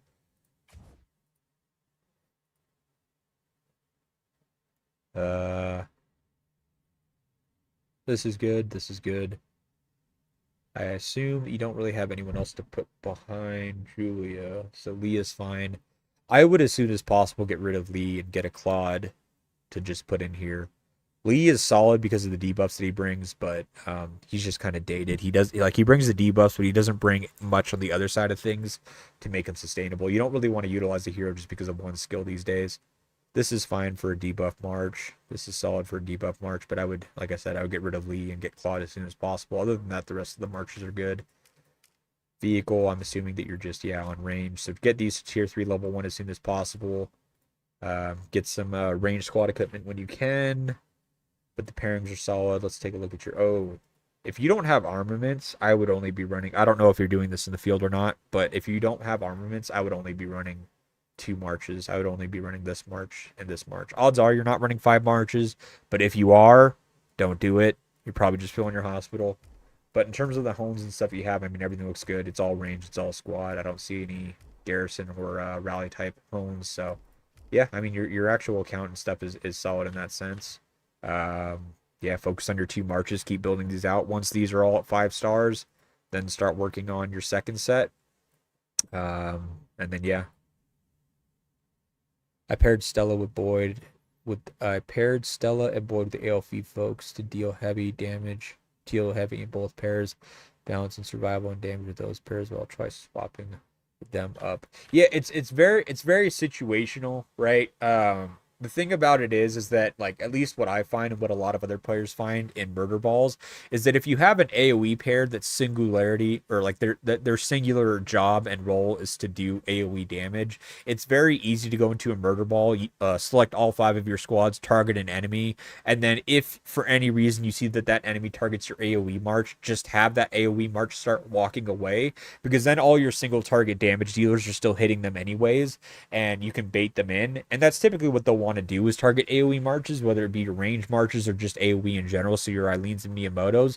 But because Eileen and Miyamoto also have movement speed skills or passives, it's very easy to get them in and out of fights and stuff, but it's also very easy to control that damage as opposed to like having AoE split amongst, you know, like 2 pairs. So there's a survivability aspect to it that also comes with troop and squad control. But then also it's also far easier at that point to I guess, like, how would you put this? Like, to isolate hones and stuff. So, like, if you wanted to have an AoE pair, you could easily just try to dump as much lethality and attack into that armament set as you possibly can and just maximize the AoE that you're dealing, as opposed to, say, having to use 2 different sets that maybe have, like, half defense, half block, you know, partial attack, partial, whatever have you. And instead of maximizing and making and enabling a hero pair do what it's going to do best, you're kind of doing one job amongst two squads, like good or decent, when you could have one armament set for one squad with one assigned job that it needs to do, excelling at that, if that makes sense. Stella Boyd will be crawling. Yeah, it absolutely will be crawling, but that's kind of like your frontline tank that you want to use. It's going to switch up the style of gameplay that you have, but that's also the whole point, is that you want the Stella to be targeted. Think about that, right? If Stella doesn't stack war wheel stacks unless she is targeted, you'll never be able to stack war wheel stack, which means you'll never be able to stack her second skill damage proc, which means you'll never get the reflect damage from Boyd and stuff. Like, you want that march to get targeted. So anytime that I'm using that and I have 5 marches, I'll actually send that march in first, make sure that it's targeted to absorb all the damage and proc the Stella like counterattacks, and then I'll select all squads and then surround the marches that are like hitting my march or like picking that one.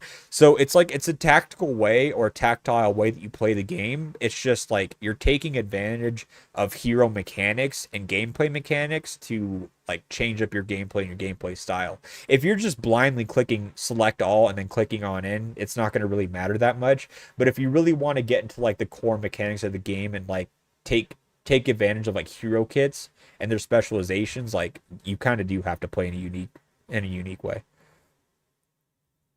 How long until the Beast video comes out? Oh my god, bro. I have so much I have to make. Like, here, I'll show you guys a preview of it because you guys are actually here, right? Hold on a second. Pictures, screenshots, Beast video, new Beast video. Like, it's a nerdy fucking video, I'll tell you that much.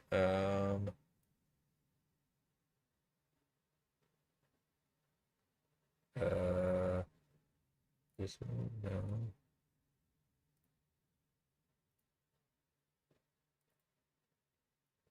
Where did the other picture go?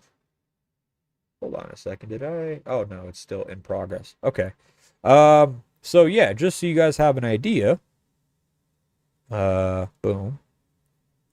So, I mean, I literally am breaking down absolutely everything in this Beast video. The Beast video is going to be like a one-stop shop for anybody, like, when it comes to beasts. So we cover every, like, these are just some of the slides. So the types of damage bonuses that are achieved from beast pairings and beast chips, what they are, which ones you should focus on, what bonuses they bring, how you proc them, everything from like scenarios on, like, there are the people that say, oh, you should just 100% focus on crit and focus only on crit when it comes to OC chips, and I'm breaking down why you shouldn't do that and what the math actually is behind it. On top of that, I have notes like here to talk about basically like some of the findings that we have in the game so far. So for example, what's it called? Here's one thing that I'm sure you probably didn't know. So if you go to a superb armament set, right? A superb armament set, and you go to the pants hone on this, and it says increases basic attack damage dealt to enemy squads with debuffs by 15%. Well, guess what? If you're dealing corrosion damage to your enemy, that counts as a debuff in your report.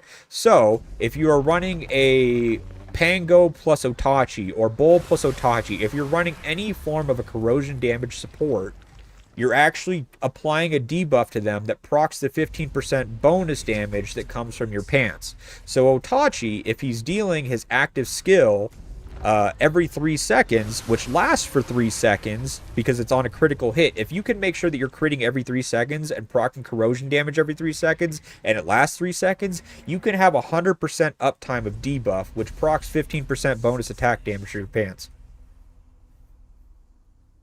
So yeah, like I'm just showing you guys how nitty gritty it is. Like I'm like, this video is not some bullshit video or some like half-ass, oh, here's an introduction. No, like I'm gonna tell you everything that I have found out by researching beasts and the OC chips and stuff, as long as I have. And with a 10 mil beast, I can tell you what chips work, what chips don't work, what chips work in cohesion with other ones, what are some of the secret stuff that they don't tell you in the game, like the fact that corrosion is a debuff that procs your pants and stuff. There's a lot of stuff in there that nobody talks about, but it's taking a while to document because, like I said, like I want to make sure I cover everything, and it'll be a long video, so it'll have timestamps and stuff, but I want to make it right.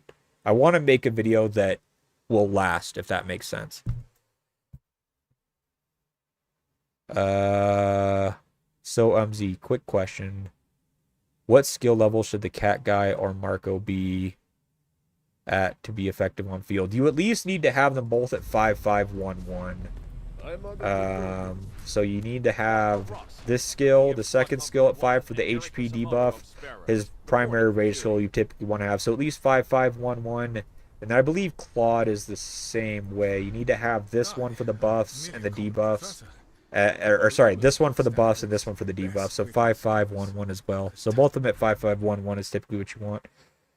I need that. They're confusing. And can you include best places to get stuff to upgrade them for free to play? Yeah, like that's the whole point. It's like I want to cover what, like I'm doing a beast pairing and OC chips and everything type of guide. So I want to talk about what are the best beasts to go for, what are the best beasts to pair with, what are the best beasts to pair if you're a spender, what are your best beasts to pair if you're free to play, what are your best beasts to pair and utilize if you're rally or in garrison or in field, what stats to focus on if you're in rally, garrison, or field, you know, like what chips to focus on at that point, that kind of a thing. So hopefully we dive into everything. I just want to make sure I don't miss anything. And because of that, it's taking a while. So I apologize. I'm a fucking nerd. You guys know that.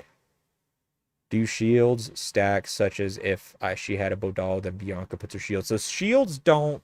Okay. Shields layer. They don't stack. So they stack in a sense that, like, you have to break one shield to get to the next shield, but they don't, like, you don't have, say, 15 million HP of a shield, and then Bianca gets a shield, now that 15 mil goes to 20 mil. It's you have a Bianca shield of 5 mil health, and then Bodala shield of 15 mil health behind it. So it'll break one shield before it hits the other shield. So in a sense it stacks, but a better way to look at it is that it layers. Lollipop that hits and hits. Lollipop that is already hit. The one who likes me is her, and the one who likes her is me. Right. Oh god, I'm hard just hearing about it. I just walked in and heard him say you'll be getting 50% bonus from your pants. The gas station blue pill. It's probably your cheapest 15% gain in the pants. I don't know. Yeah, so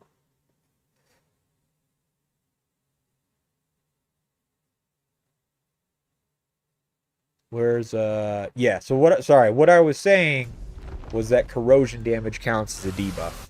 Your superb pants, the rare hone on your pants, say that if the enemy is debuffed, your basic attack damage is increased by 15%. I was saying that corrosion damage from your beasts, like Otachi, actually counts as a debuff and will apply that 15% bonus. So I think I use Otachi here. So if we were to go into combat log, if I was to go to, say, 6 seconds, when Otachi has likely done... Yeah, so Itachi uses Tail Swipe. They're going to receive Continuous Bleed for 3 seconds. Continuous Bleed is the corrosion. And so remember that, Continuous Bleed, right? So if we go to Continuous Bleed and we go to the next second, the Continuous Bleed on Chasey has triggered Stella's armament skill, increases basic attack damage dealt to enemy squads by 15%. So corrosion damage, in this case, which is the Tail Swipe, when active skill deals a critical hit, inflicts corrosion on the target, dealing corrosion damage for 3 seconds. The game counts corrosion as continuous bleed. And then down here in the next second, the continuous bleed effect on Chasey, which is corrosion, has triggered Stella's armament skill to increase basic attack damage dealt to them.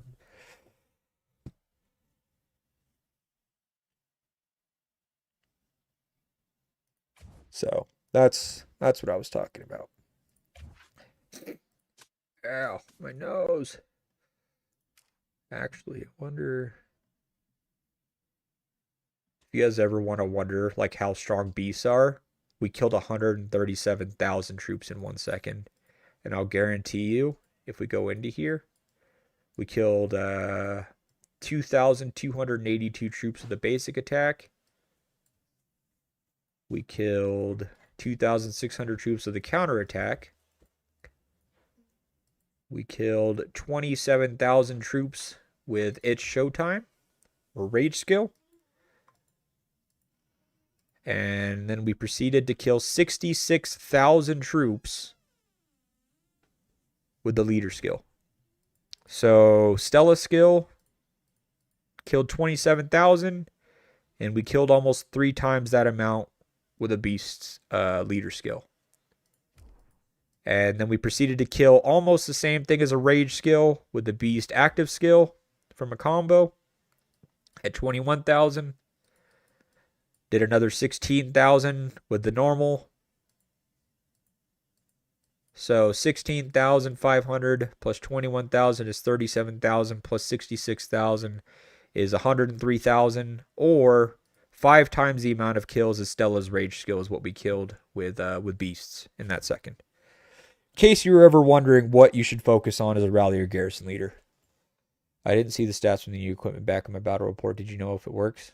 Yes, stats from your equipment do work, but they don't show up because they're troop specific. And I think that it's kind of bugged the way it shows up on there. Like, you're not going to see like squad damage and that kind of a thing. Yeah, from what I understand though, it's just not going to show in the report itself. But if you want to see the stats, that's why it's listed as its own tab, so you can see them. But yeah, you're not going to see the stats in the actual overall buffs. My beasts are shambles. My highest is 700,000 might. Honestly, if you're not a field player, you really don't need to focus on beasts that much. Or sorry, if you're not a rally or garrison player, you don't need to focus on beasts like super heavy. I still would, because that's like your damage mitigation or just your damage. But if you're a rally or garrison player and you do not have a strong beast, I would capitalize on that as soon as possible. Because out of all things right now, aside from armaments, that's your biggest net gain for kills and damage mitigation for sure. I wonder, because that was actually fairly early in the report. I wonder if there's a higher one. 132, 120, 111. So, I mean, it happens quite a bit. There's 100,000 a few times. 142. So this one's even worse. So... yeah, there you go. Undead Bull triggers a critical hit. 109,000 troops killed from one leader skill with beasts, followed by 23,000 on a normal critical hit. Now, keep in mind, there wasn't even a combo there. So if there was a combo here with combo bonus damage, this would have been 150,000 kills easy with just the beast alone. But 109,000 kills from just the leader skill itself on Bull, as opposed to a counterattack with 4,000.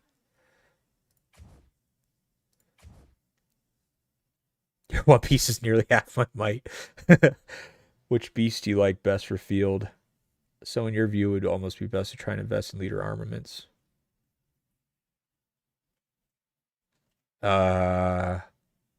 Armaments? Not necessarily. Like, if you're a garrison or a rally leader, what I'm saying is, like, focus on your armament set for sure, but you have to get a Pango or a Bull 100% if you're a garrison or rally leader. Oh, shit, I need to put my chips on. Yeah, you need a Pango or a Bull if you're a garrison or rally leader. If you can, Otachi's the best support. Kong is solid as well. If you can't get either of those guys, second Pango or a Bull, along with like the gold jellyfish is really good. Chiron is decent, but we'll talk about all that. Which beast do I like best for field? I was focusing on combo crit. So for field, your best beasts, like for leading, is Otachi and Kong. They're your best leaders right now. If you have Kong, a better lead for Kong is actually Chiron. So Chiron leading Kong is probably one of the highest damage outputs for beasts at the moment. Otachi and the gold jellyfish is really strong as well. Those would be your top 4 that I would focus on if you can focus on them. Otachi, Kong, the gold jellyfish, and Chiron. If you can't, then your blaze saber-tooths and your rhinos are really good for like high crit damage. Another unique one that isn't offered elsewhere, I don't know if many people pay attention to this or not, but the gold crab, if you have it in support, can actually, it's the only one that allows for you to trigger a combo twice in 1 second. So if a combo is triggered during this time, has a 30% chance to trigger another combo. That can be extremely, extremely strong also, being able to trigger a combo twice, especially if you have like high combo damage. If you have high combo damage, being able to proc a second one during that time is huge. So there's a couple unique subsets and factors you could use. I don't think there's any way to get Otachi now, but don't quote me on that. But I don't think so. Your chips will triple my highest might beast. Yeah, I hard focused on him, that's for sure. I maxed out the OC on Pango, and then I did 5 stars on these. I was trying to figure out for a while what I wanted to do on this 2-piece one as well. I was going to do OCs on these 2-piece just to get the high combo and counter, but I think that with the way that my damage is operating, I'm just going to get the crit damage one, I think. Just get up to 23% more crit damage. But I think like right now I'm running 84% crit damage, 85% crit damage reduction, 72% crit chance. But then because of Otachi support, you get 15% crit damage here and then 65% here, so you get another 80% crit damage. So 65 or 80% more crit damage on top of this.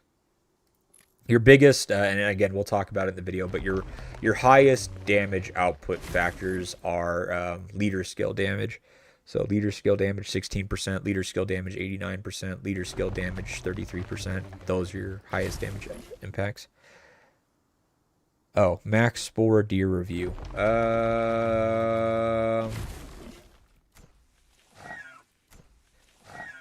I mean, honestly, the counter or the grass beasts in general really aren't that great at all. Because like even like in a support role, let's see, like it increases like shield strength by 10%, but like that requires you to be to have a shield in the leader set for every 3 leader skills that you use. You gain a shield, like that's fine, but like you can't use the support the spore deer behind somebody that doesn't have a shield, because then this just becomes useless. I mean, I guess you get the chance to gain a shield here, so there is that. So I mean, it could work in a sense, but honestly, like for me, there's just far better options. Like rather than taking the survivability of like a grass beast, I would rather have the damage output of like a fire or the combo damage output of a water one. Because also like where we see a lot of Kongs now in beast pairings and a lot of Chirons, they have the bonus damage against grass, so I don't know. I feel like that some of the survivability that you get is kind of offset by just some of the typical beasts that people are using. How do you level up Chiron? I think just by getting more Chirons, right? I think you just have to use these things and just get more, just use them on Chiron. I think you just need more copies of Chiron, because I think the only beasts that you can use other beasts to level up are the crossover ones. So, Knife Head, Otachi, and Kong are the only ones that you can use other beasts to level them up. But in terms of like getting Chirons, I think you just need Chiron copies. I decided not to purchase the Otachi, but I collected everything else from the event. I wanted to ask you if I made a mistake, but I don't want to live the world in regrets, so I won't ask. Otachi is, I hate to do this to you, but Otachi is hands down the best support beast in the game. Like, and I'll show you why. If I go to max OC chips, beast crit damage for a 5-star OC chip caps out at 54%, but Otachi on support gives 15% plus 13 times 5, which is 65, so he gives 80% crit damage. I mean, that's already like 1.5 times the amount of crit damage that you get from a 5-star OC chip just by having him support. Yeah, I didn't want Knife Head. I was kind of focusing on other parts of my account, and I figured as long as I had Otachi, that was fine. So yeah, I don't have Knife Head, but when I looked at his kit, like there wasn't really anything here that I cared about. Like only 9% crit damage, and then like gaining a shield, and so I didn't really care about that. When receiving combo, it increases your defense, which is nice because they're using bowls and stuff, but again, I'd rather just focus on the damage output side of things. So when you look at like my reports, you can kind of see that like it's primarily focused around damage output itself when it comes to beasts. That's where a lot of the damage comes from. So this was Greaves. I didn't even realize my shelter was attacked. When was my shelter attacked? What the fuck? Fuck, filled with regret now. Yeah, man, I hate to tell it to you. Like, submit a ticket and ask them to bring Knife Head back, or Otachi back to be able to purchase, because yeah, it's hands down the best support beast.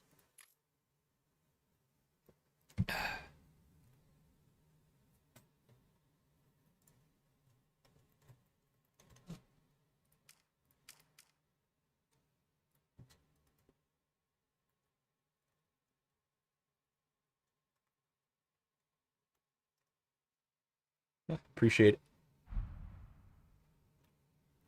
Do I have Chiron? I think I have one copy. Or maybe I can craft one copy.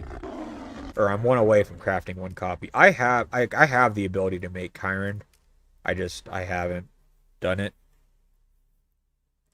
Because I haven't really had a need to. I also don't have like a focus on fire chips for beasts.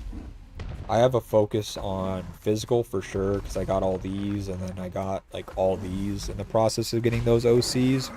So I have a lot of physical chips, and then I got quite a bit of water ones as well. So I don't really have a need for Chiron at the moment. I'm pretty solid where I'm at. There will be better ones in the future. Odds are, yeah, probably. I don't want to live in a future without Otachi. So Chiron is really good. It's just that it's not in my lineup. Like if I had fire chips to focus on, then I would.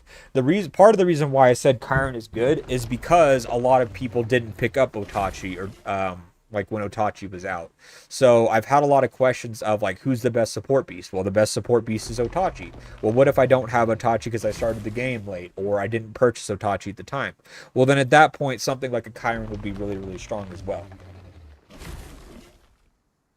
I would still rank Otachi being the best support beast, but you don't have a way to get Otachi right now, or for anybody that's watching the video, like when it comes out, if they don't have Otachi, there's no way for them to get him. So you have to look at like, well, what's the next best option for someone to get that they can get, which would be Chiron. I'm not saving them for another beast to come out. It's just, again, for me to build up OC chips or other chips for fire, it would take me a long time. And I'm still trying to finish out these to 5-star on my Otachi. So I need to do these first before I pivot to another one. So once I get these to 5-star to get the crit damage to 23%, then I'll probably do a pivot. and get the Kong one up so I can have a good secondary pair to pair with Bull. But yeah, like I just don't really need him right now because I use Pango and Otachi for Garrison, and I use Bull and Otachi for rallies. Would the Pluto jellyfish be a good pairing if no Itachi, or is the damage too low? I like the Pluto jellyfish, so that's where I was saying the Pluto jellyfish is actually one of my favorite ones too. So a couple reasons on that. One, you don't need to worry about procking on a crit or anything like that. There's just a flat 50% chance, but because it can also trigger from combo or counter attacks, meaning combo from a bull or counter attack from Pango, who give bonuses to those, the chance goes up to 100%. So this is like one of the few beasts, or if not the only one, where you can have a very, very high proc rate naturally as a support beast, which is super, super nice. And then when dealing damage to a target with corrosion increases the damage by 25%. This is one that I still kind of need to test actually, and that I was going to put in the video. I don't know if that means that if when you're applying corrosion, the corrosion will deal 25% more, or if you're dealing damage to a target that has corrosion applied to them, it increases the damage. Because as we know with IGG, like they have a tendency to say things one way and have it act another way, so it could be either or. So I think it'd be cool if you're dealing damage to someone that already has corrosion applied, it increases the damage. Like that would be a great utility feature. But even if not, and it's just flat corrosion. The corrosion damage here is high, so like that's nice in general. And then, yeah, when receiving a critical hit, the leader counter is increased, which is nice because typically crit is the highest out on people, so you're just taking advantage of it. The fire type biomechanical beasts, you see a lot of Kongs, you see a lot of Chirons these days, so you can take advantage of that also, and then the damage reduction also applies. So just in general, between the fact that it has a high proc rate on its active skill, which is the main focus you want to have with beasts, is how can I make it to where my support beast is attacking every single time my leader beast is also, because that's going to be the best way for you to naturally increase your damage output. This has like one of the highest proc rates for that, so it's nice to have. Yeah. But yeah, I need to do research on this one, so maybe I'll finish out a Pluto jellyfish so I can test this one. Just for that. No worries. Chiron is really good because Chiron just has steady damage and high stats to provide. Honestly, that's one of the best ways to do it, Gary. There's been a lot of accounts for sale as well.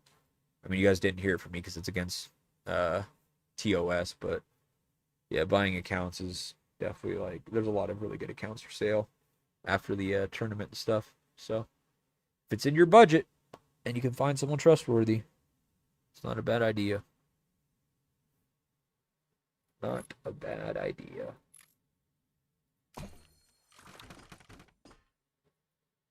Well, anything else you guys want to discuss before it's 3:30 here, so I got to get to cleaning my nose again and taking my meds again soon. So we've been at this now for, how long are we at now? A little over 2 hours. Solid day. Solid day. Like I said, I appreciate all you guys being here, man.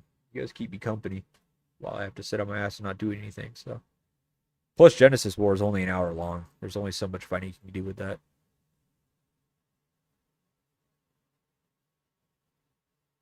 Dude, I'm on pain medications, man. I don't even know what I had for breakfast. I have to remember names right now. For single rallies like an IR, would you recommend using Stella Claude for an infantry rally? Yeah, I still like it a lot. Like I did single, I did it on this Genesis War as well. Single rally. Stella Claude versus Chasey Felix. Yeah, I'd recommend it. I like Claude in general is just like it's really strong. It's nice in a multi rally scenario because obviously you can buff it and stuff, but you get such a huge benefit from the sustainability and survivability stats that he gives to you alongside the HP reduction that he applies to the garrison.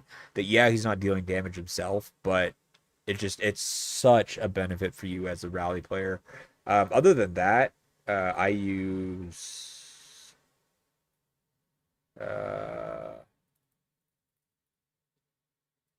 Wait, when was this? Was this AR? This was AR or IR. I don't remember.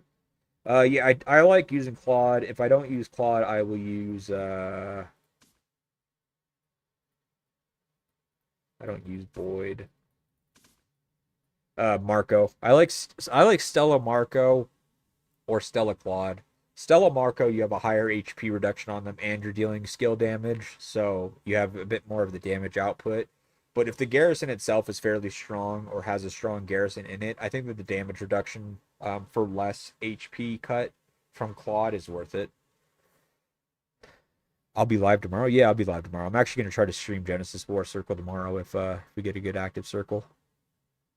I just had an appointment this morning, so I missed the first half of Genesis War, so I couldn't do it this morning. Oh, yes. Thank you, Savage. Holy hell. That's a good point. Maybe I should do that today, huh? Can you send me a entrustment request, Savage? I could do that. I've been working this entire time. We didn't really have a main fight, to be fair. We really only tower fought because I had my account trusted, and from what I understood, they didn't even try to contest middle, so we just built at their towers and we swung at their towers. But like I said, I had an appointment, so my account wasn't trusted, and I just logged on during the latter half of the fight itself. So that's why I didn't stream this morning. I think I brought that up yesterday. Yeah, I had an appointment today. Yeah, no worries at all, Naveiv. I'm keeping an ear out for any good info that can help me. I learn something new each time. Yeah, no, it's what I'm here for, man. Honestly, my favorite part of this game is helping other people enjoy the game more. Like I said, I'm in the mindset that if I can learn something and share it to people and it improves your overall game experience and your just enjoyment of the game in general, then I feel like I'm doing my part. I feel like IGG is fairly good at bringing out updates that the community doesn't like.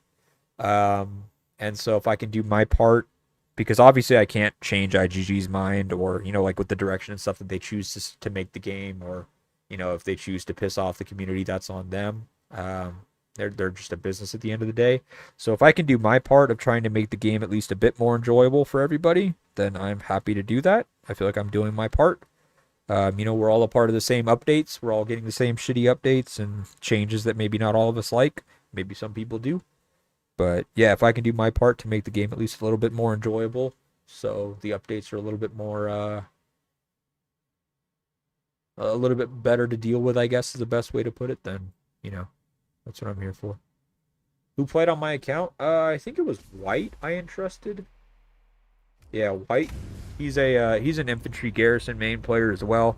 I usually entrust him anyways when it comes to events because he lives in the Philippines. So because we're like on opposite time zones, if I'm asleep, he's typically the one that'll play on my account for garrison.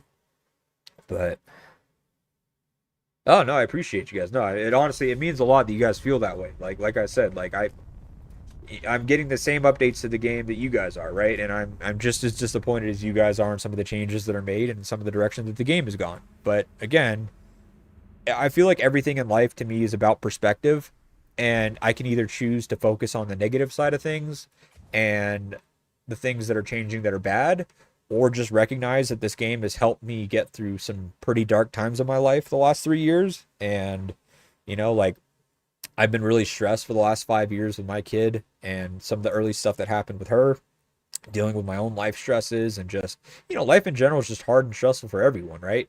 But the community here has been great. The players have been great. I've been playing in the same alliance with the same people, even though we've gone to different regions for 3 years in a row. And I just, I try to look at that as like more of like a positive thing, right? The game may change. It may change for the better. It may change for the worse, but the people on this game and the community on this game have helped me through a lot. And so I just try to do my part to try to make the game more enjoyable for everybody, because I don't know, to me, I'd rather just see the same faces, the same names stick around. I mean, at the end of the day, the update will drive some players away, and that's just inevitable, but you just got to make the most of the cards that you're dealt, right? So If I ever quit, you may quit too. I got that quite a bit because I almost did quit a bit ago.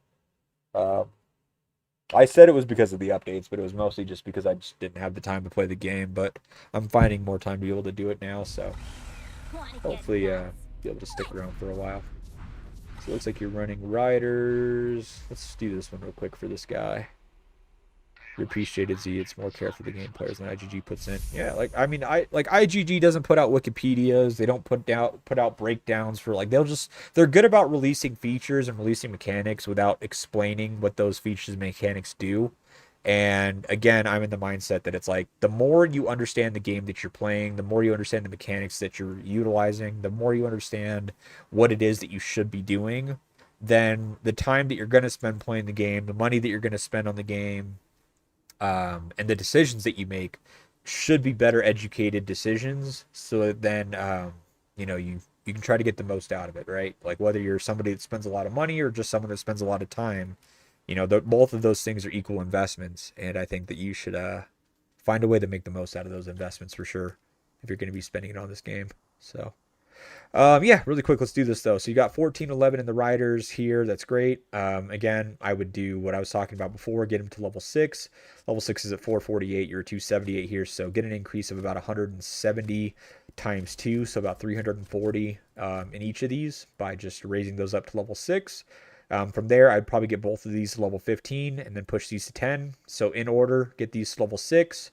Get these to level 15, come back and get these to level 10, and then keep pushing these up to like maybe level 20 and then circle back. You're going to go back and forth, but you're basically just trying to look to get the most gain for the cheapest spend as possible, especially where you have opponents here that have 1800 firepower. You could easily mitigate that if you got your protection up, and you'll be able to get your protection up for pretty cheap by isolating and targeting your cheapest ones to level first. So you don't want to give them a damage bonus if you don't have to, so that's why I would do that.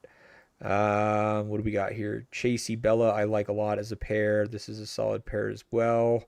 Felix Elaine is a great pair also. This is a solid pair. And then this is a good debuff pair. I know that she reduces the defense by...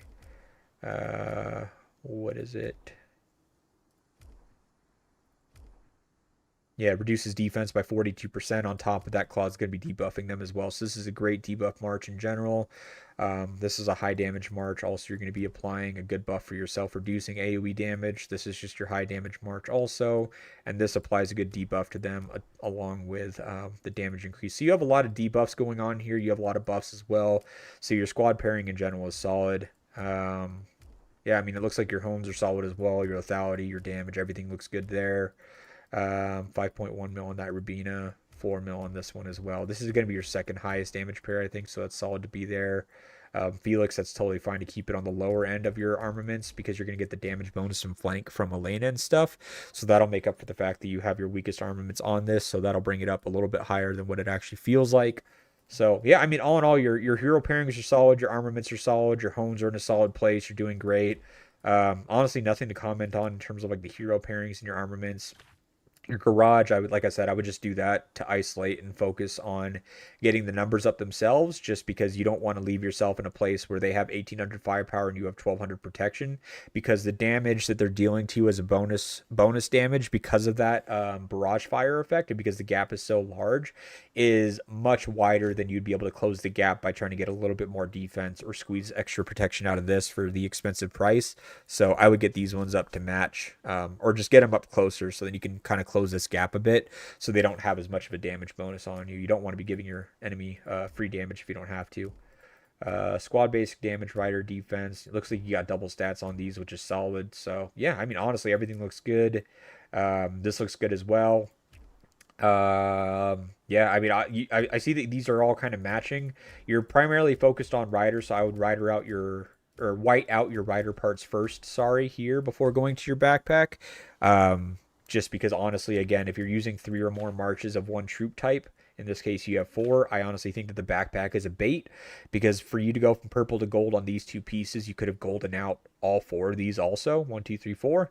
So I would get these to white first and then double back and go to your backpack next, which I would probably do the skill damage, because riders have a high amount of skill damage with the exception of Chasey. The rest of them really do good skill damage. So white out these parts, then go skill damage here, and then get the damage one next. You'll be good to go. We appreciate it, Z. Care more for the game. Always be here. Appreciate it. It's me, Brady from Saw. Yo, what's up? Was that when you moved jobs and had the meetings? Yeah. When I took on the last role that I had, we were we basically had like a 6 month timeline to do something that I was typically doing at other companies over about 12 to 18 months. So we just had a very tight schedule and window. And on top of that, some of the teammates and team members and stakeholders that I was working with actually operated out of Europe and Ukraine.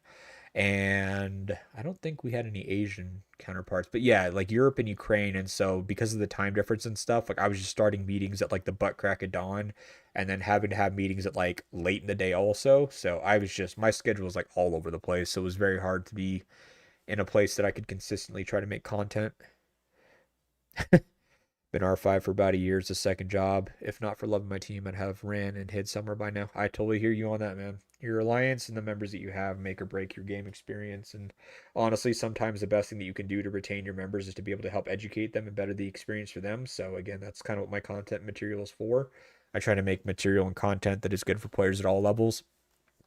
Because not everybody is free to play and not everybody is a spender. But if we can go over the principles that apply to everybody, then, try to make the game experience better for everybody and hopefully get some longevity out of it.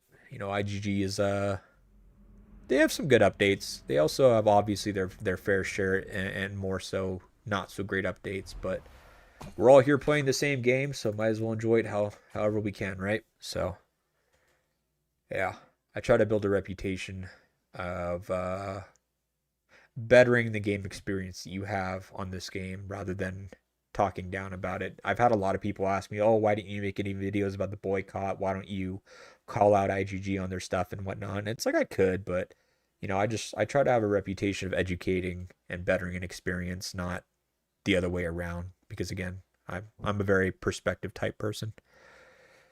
Yeah, no worries at all, man. If you have any other questions at all with your account, just let me know. I'm always happy and always free to take a look at them. A lot of people I'll give information on how they should change their accounts, and they'll typically message me a couple weeks later or whenever after they've made some changes, just to make sure that it's on the right path. So my inbox is always open. You should always know how to find me. You can always drop a comment on one of my videos or just hit my inbox. I'm an open book, so always happy to help. Panda, the popular kid. I know, man. I like Panda a lot. He's also very level-headed about the IGG stuff. You don't typically ever see him complaining too much about some of the updates as well. Like he'll make update and patched out type videos, but he'll equally call out the good with the bad, which I can appreciate. I think that like part of what goes alongside perspective is kind of just like your mental and your morale. And really, like, what you don't want to do is you don't want to be shitting on your morale the whole time you're trying to play a game by just saying this sucks, this sucks, this sucks, I hate this, I hate everything about it. Because then, like, I feel like that bleeds into like your overall attitude, like while you're playing the game and stuff. Like, you just if you know shitty updates are coming, man, it's like you can't act surprised. Just enjoy the game. I don't know. The DLS high school, yeah, it kind of feels like it, honestly. I try to steer clear of the drama and everything else. It's not my thing. I'm a nerd, so I just stick to what I know. There's like that one metaphor or like that one example that always comes to mind every time I think about it, where if you're talking to someone and you tell them, hey, look around the room and look for red items, you're going to look around the room and look for red items, right? But you're not going to notice the blue items, the green items, the brown items, anything like that. You're going to look for the things that you're focused on. And so if you're always focused on the negative side of things when it comes to this game and the updates and stuff, you're always going to miss the good pieces or the good parts that trickle down, or even though it might look like a shitty update up front, like the trickle impact that it has, it actually is more of a positive thing. You're going to miss the beige colors, the green colors, everything else that kind of comes with things, right? And like, what's that whole saying? Like, life is like 20% like what happens to you and 80% how you react to it. It's, it's just like, there's going to be so many things in life anyways. It's going to upset you or not feel like it's going your way. But you have two options at the end of every day or at the end of every situation to decide how you want to react to it. And like what kind of attitude you want to put forward towards it. And I'm one of those people that it's like, you never really know what other people are dealing with behind closed doors and stuff. And so if you can try to be a positive influence in people's lives, why not do that? Why not take that approach, right? You never really know when a small act of positive influence in someone's life or words of encouragement could change, their trajectory or their outlook on something. So I just try to be positive as much as I can. Honestly, is the best way to put it. But again, I'm not excusing IGG's actions or anything like that by any means. I'm just choosing to look at it differently, I guess, than I would say like a vast majority of like the public community. But that's just by choice. I think also part of that is just being a parent has influenced that a lot. I don't want my daughter, she grows older, to get caught up on the hardships or on the negative times or when hard things happen, because hard things and challenging things and negative times are bound to happen to everybody. I just want her to have a better approach at those things, right? Have a better mindset, level head. I also feel like you make better decisions and such when you're not acting on emotions or reacting on emotions. So I don't know. I don't want to get too deep and philosophical with you guys. You guys don't need to hear all that. You guys probably don't care, but that's just I get asked a lot why I don't get wrapped up in the drama or why I don't make videos on certain topics of the game or updates or how I feel about things, and that's simply why. It's just because I try to build a reputation around the educational piece and strictly that. I like fighting in this game and I like helping people. That's it. Everything else is water under the bridge.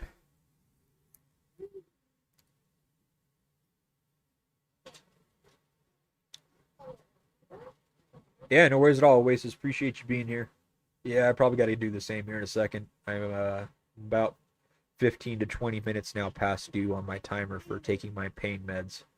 And I have not been late thus far, and I don't want to know what my nose is going to feel like if I am not medicated up. So probably need to go do that here in a second. But any other last minute questions, anything else that you guys need, any reviews, anything else that y'all want me to do before I sign off here? Again, I appreciate you guys all being here. If you don't mind just hitting the like button on this, it goes a long way. If you guys haven't already, subscribe to the channel. When I actually look, funny enough, when I look at the demographics of my videos and stuff, it's like 80% of the people that watch and interact with my content is actually subscribed, which, being in the YouTube and Twitch and streaming side of things for over 10 years now, is not very common. So it shows that you guys are coming back, those that have been here for a while. So I appreciate you guys on that. Not only that, when you stay positive in bad situations, your eyes stay open to the opportunities around you. When you get upset, you can be distracted by what's upsetting you and you miss those opportunities. Absolutely, 100%. I appreciate you saying that, because that was a humbling experience for myself as well.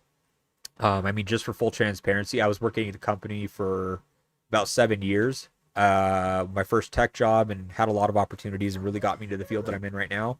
And January of last year, I experienced my first layoff in the tech industry and tech field. And it was very easy for me at the time to be someone that couldn't really view things in a positive light and in a positive mindset, because it was just like I was playing on a lot of like the what ifs and the negative side of things, and just being in a bad mindset with those things. And after experiencing that, yeah, it was, like I said, a very humbling experience, and it taught me a lot about perspective and experiencing that, and just needing to kind of like recognize the blessings amongst the curses, or like really like the blessings amongst the hardships. And yeah, trying to just focalize on where one thing might look like a hardship today, it could actually be a blessing in disguise tomorrow. So yeah, no worries at all, Mars. No worries at all, Naveiv. Appreciate you guys being here. Again, I appreciate the interactions you guys all have here. You guys, I cannot begin to tell you how grateful I am for you guys for just being here and chatting and interacting. I mean, you guys have killed off 2.5 hours of my day where I literally would just be sitting in a pillow or sitting on a bed upright with 2 pillows, keep my head and everything propped up.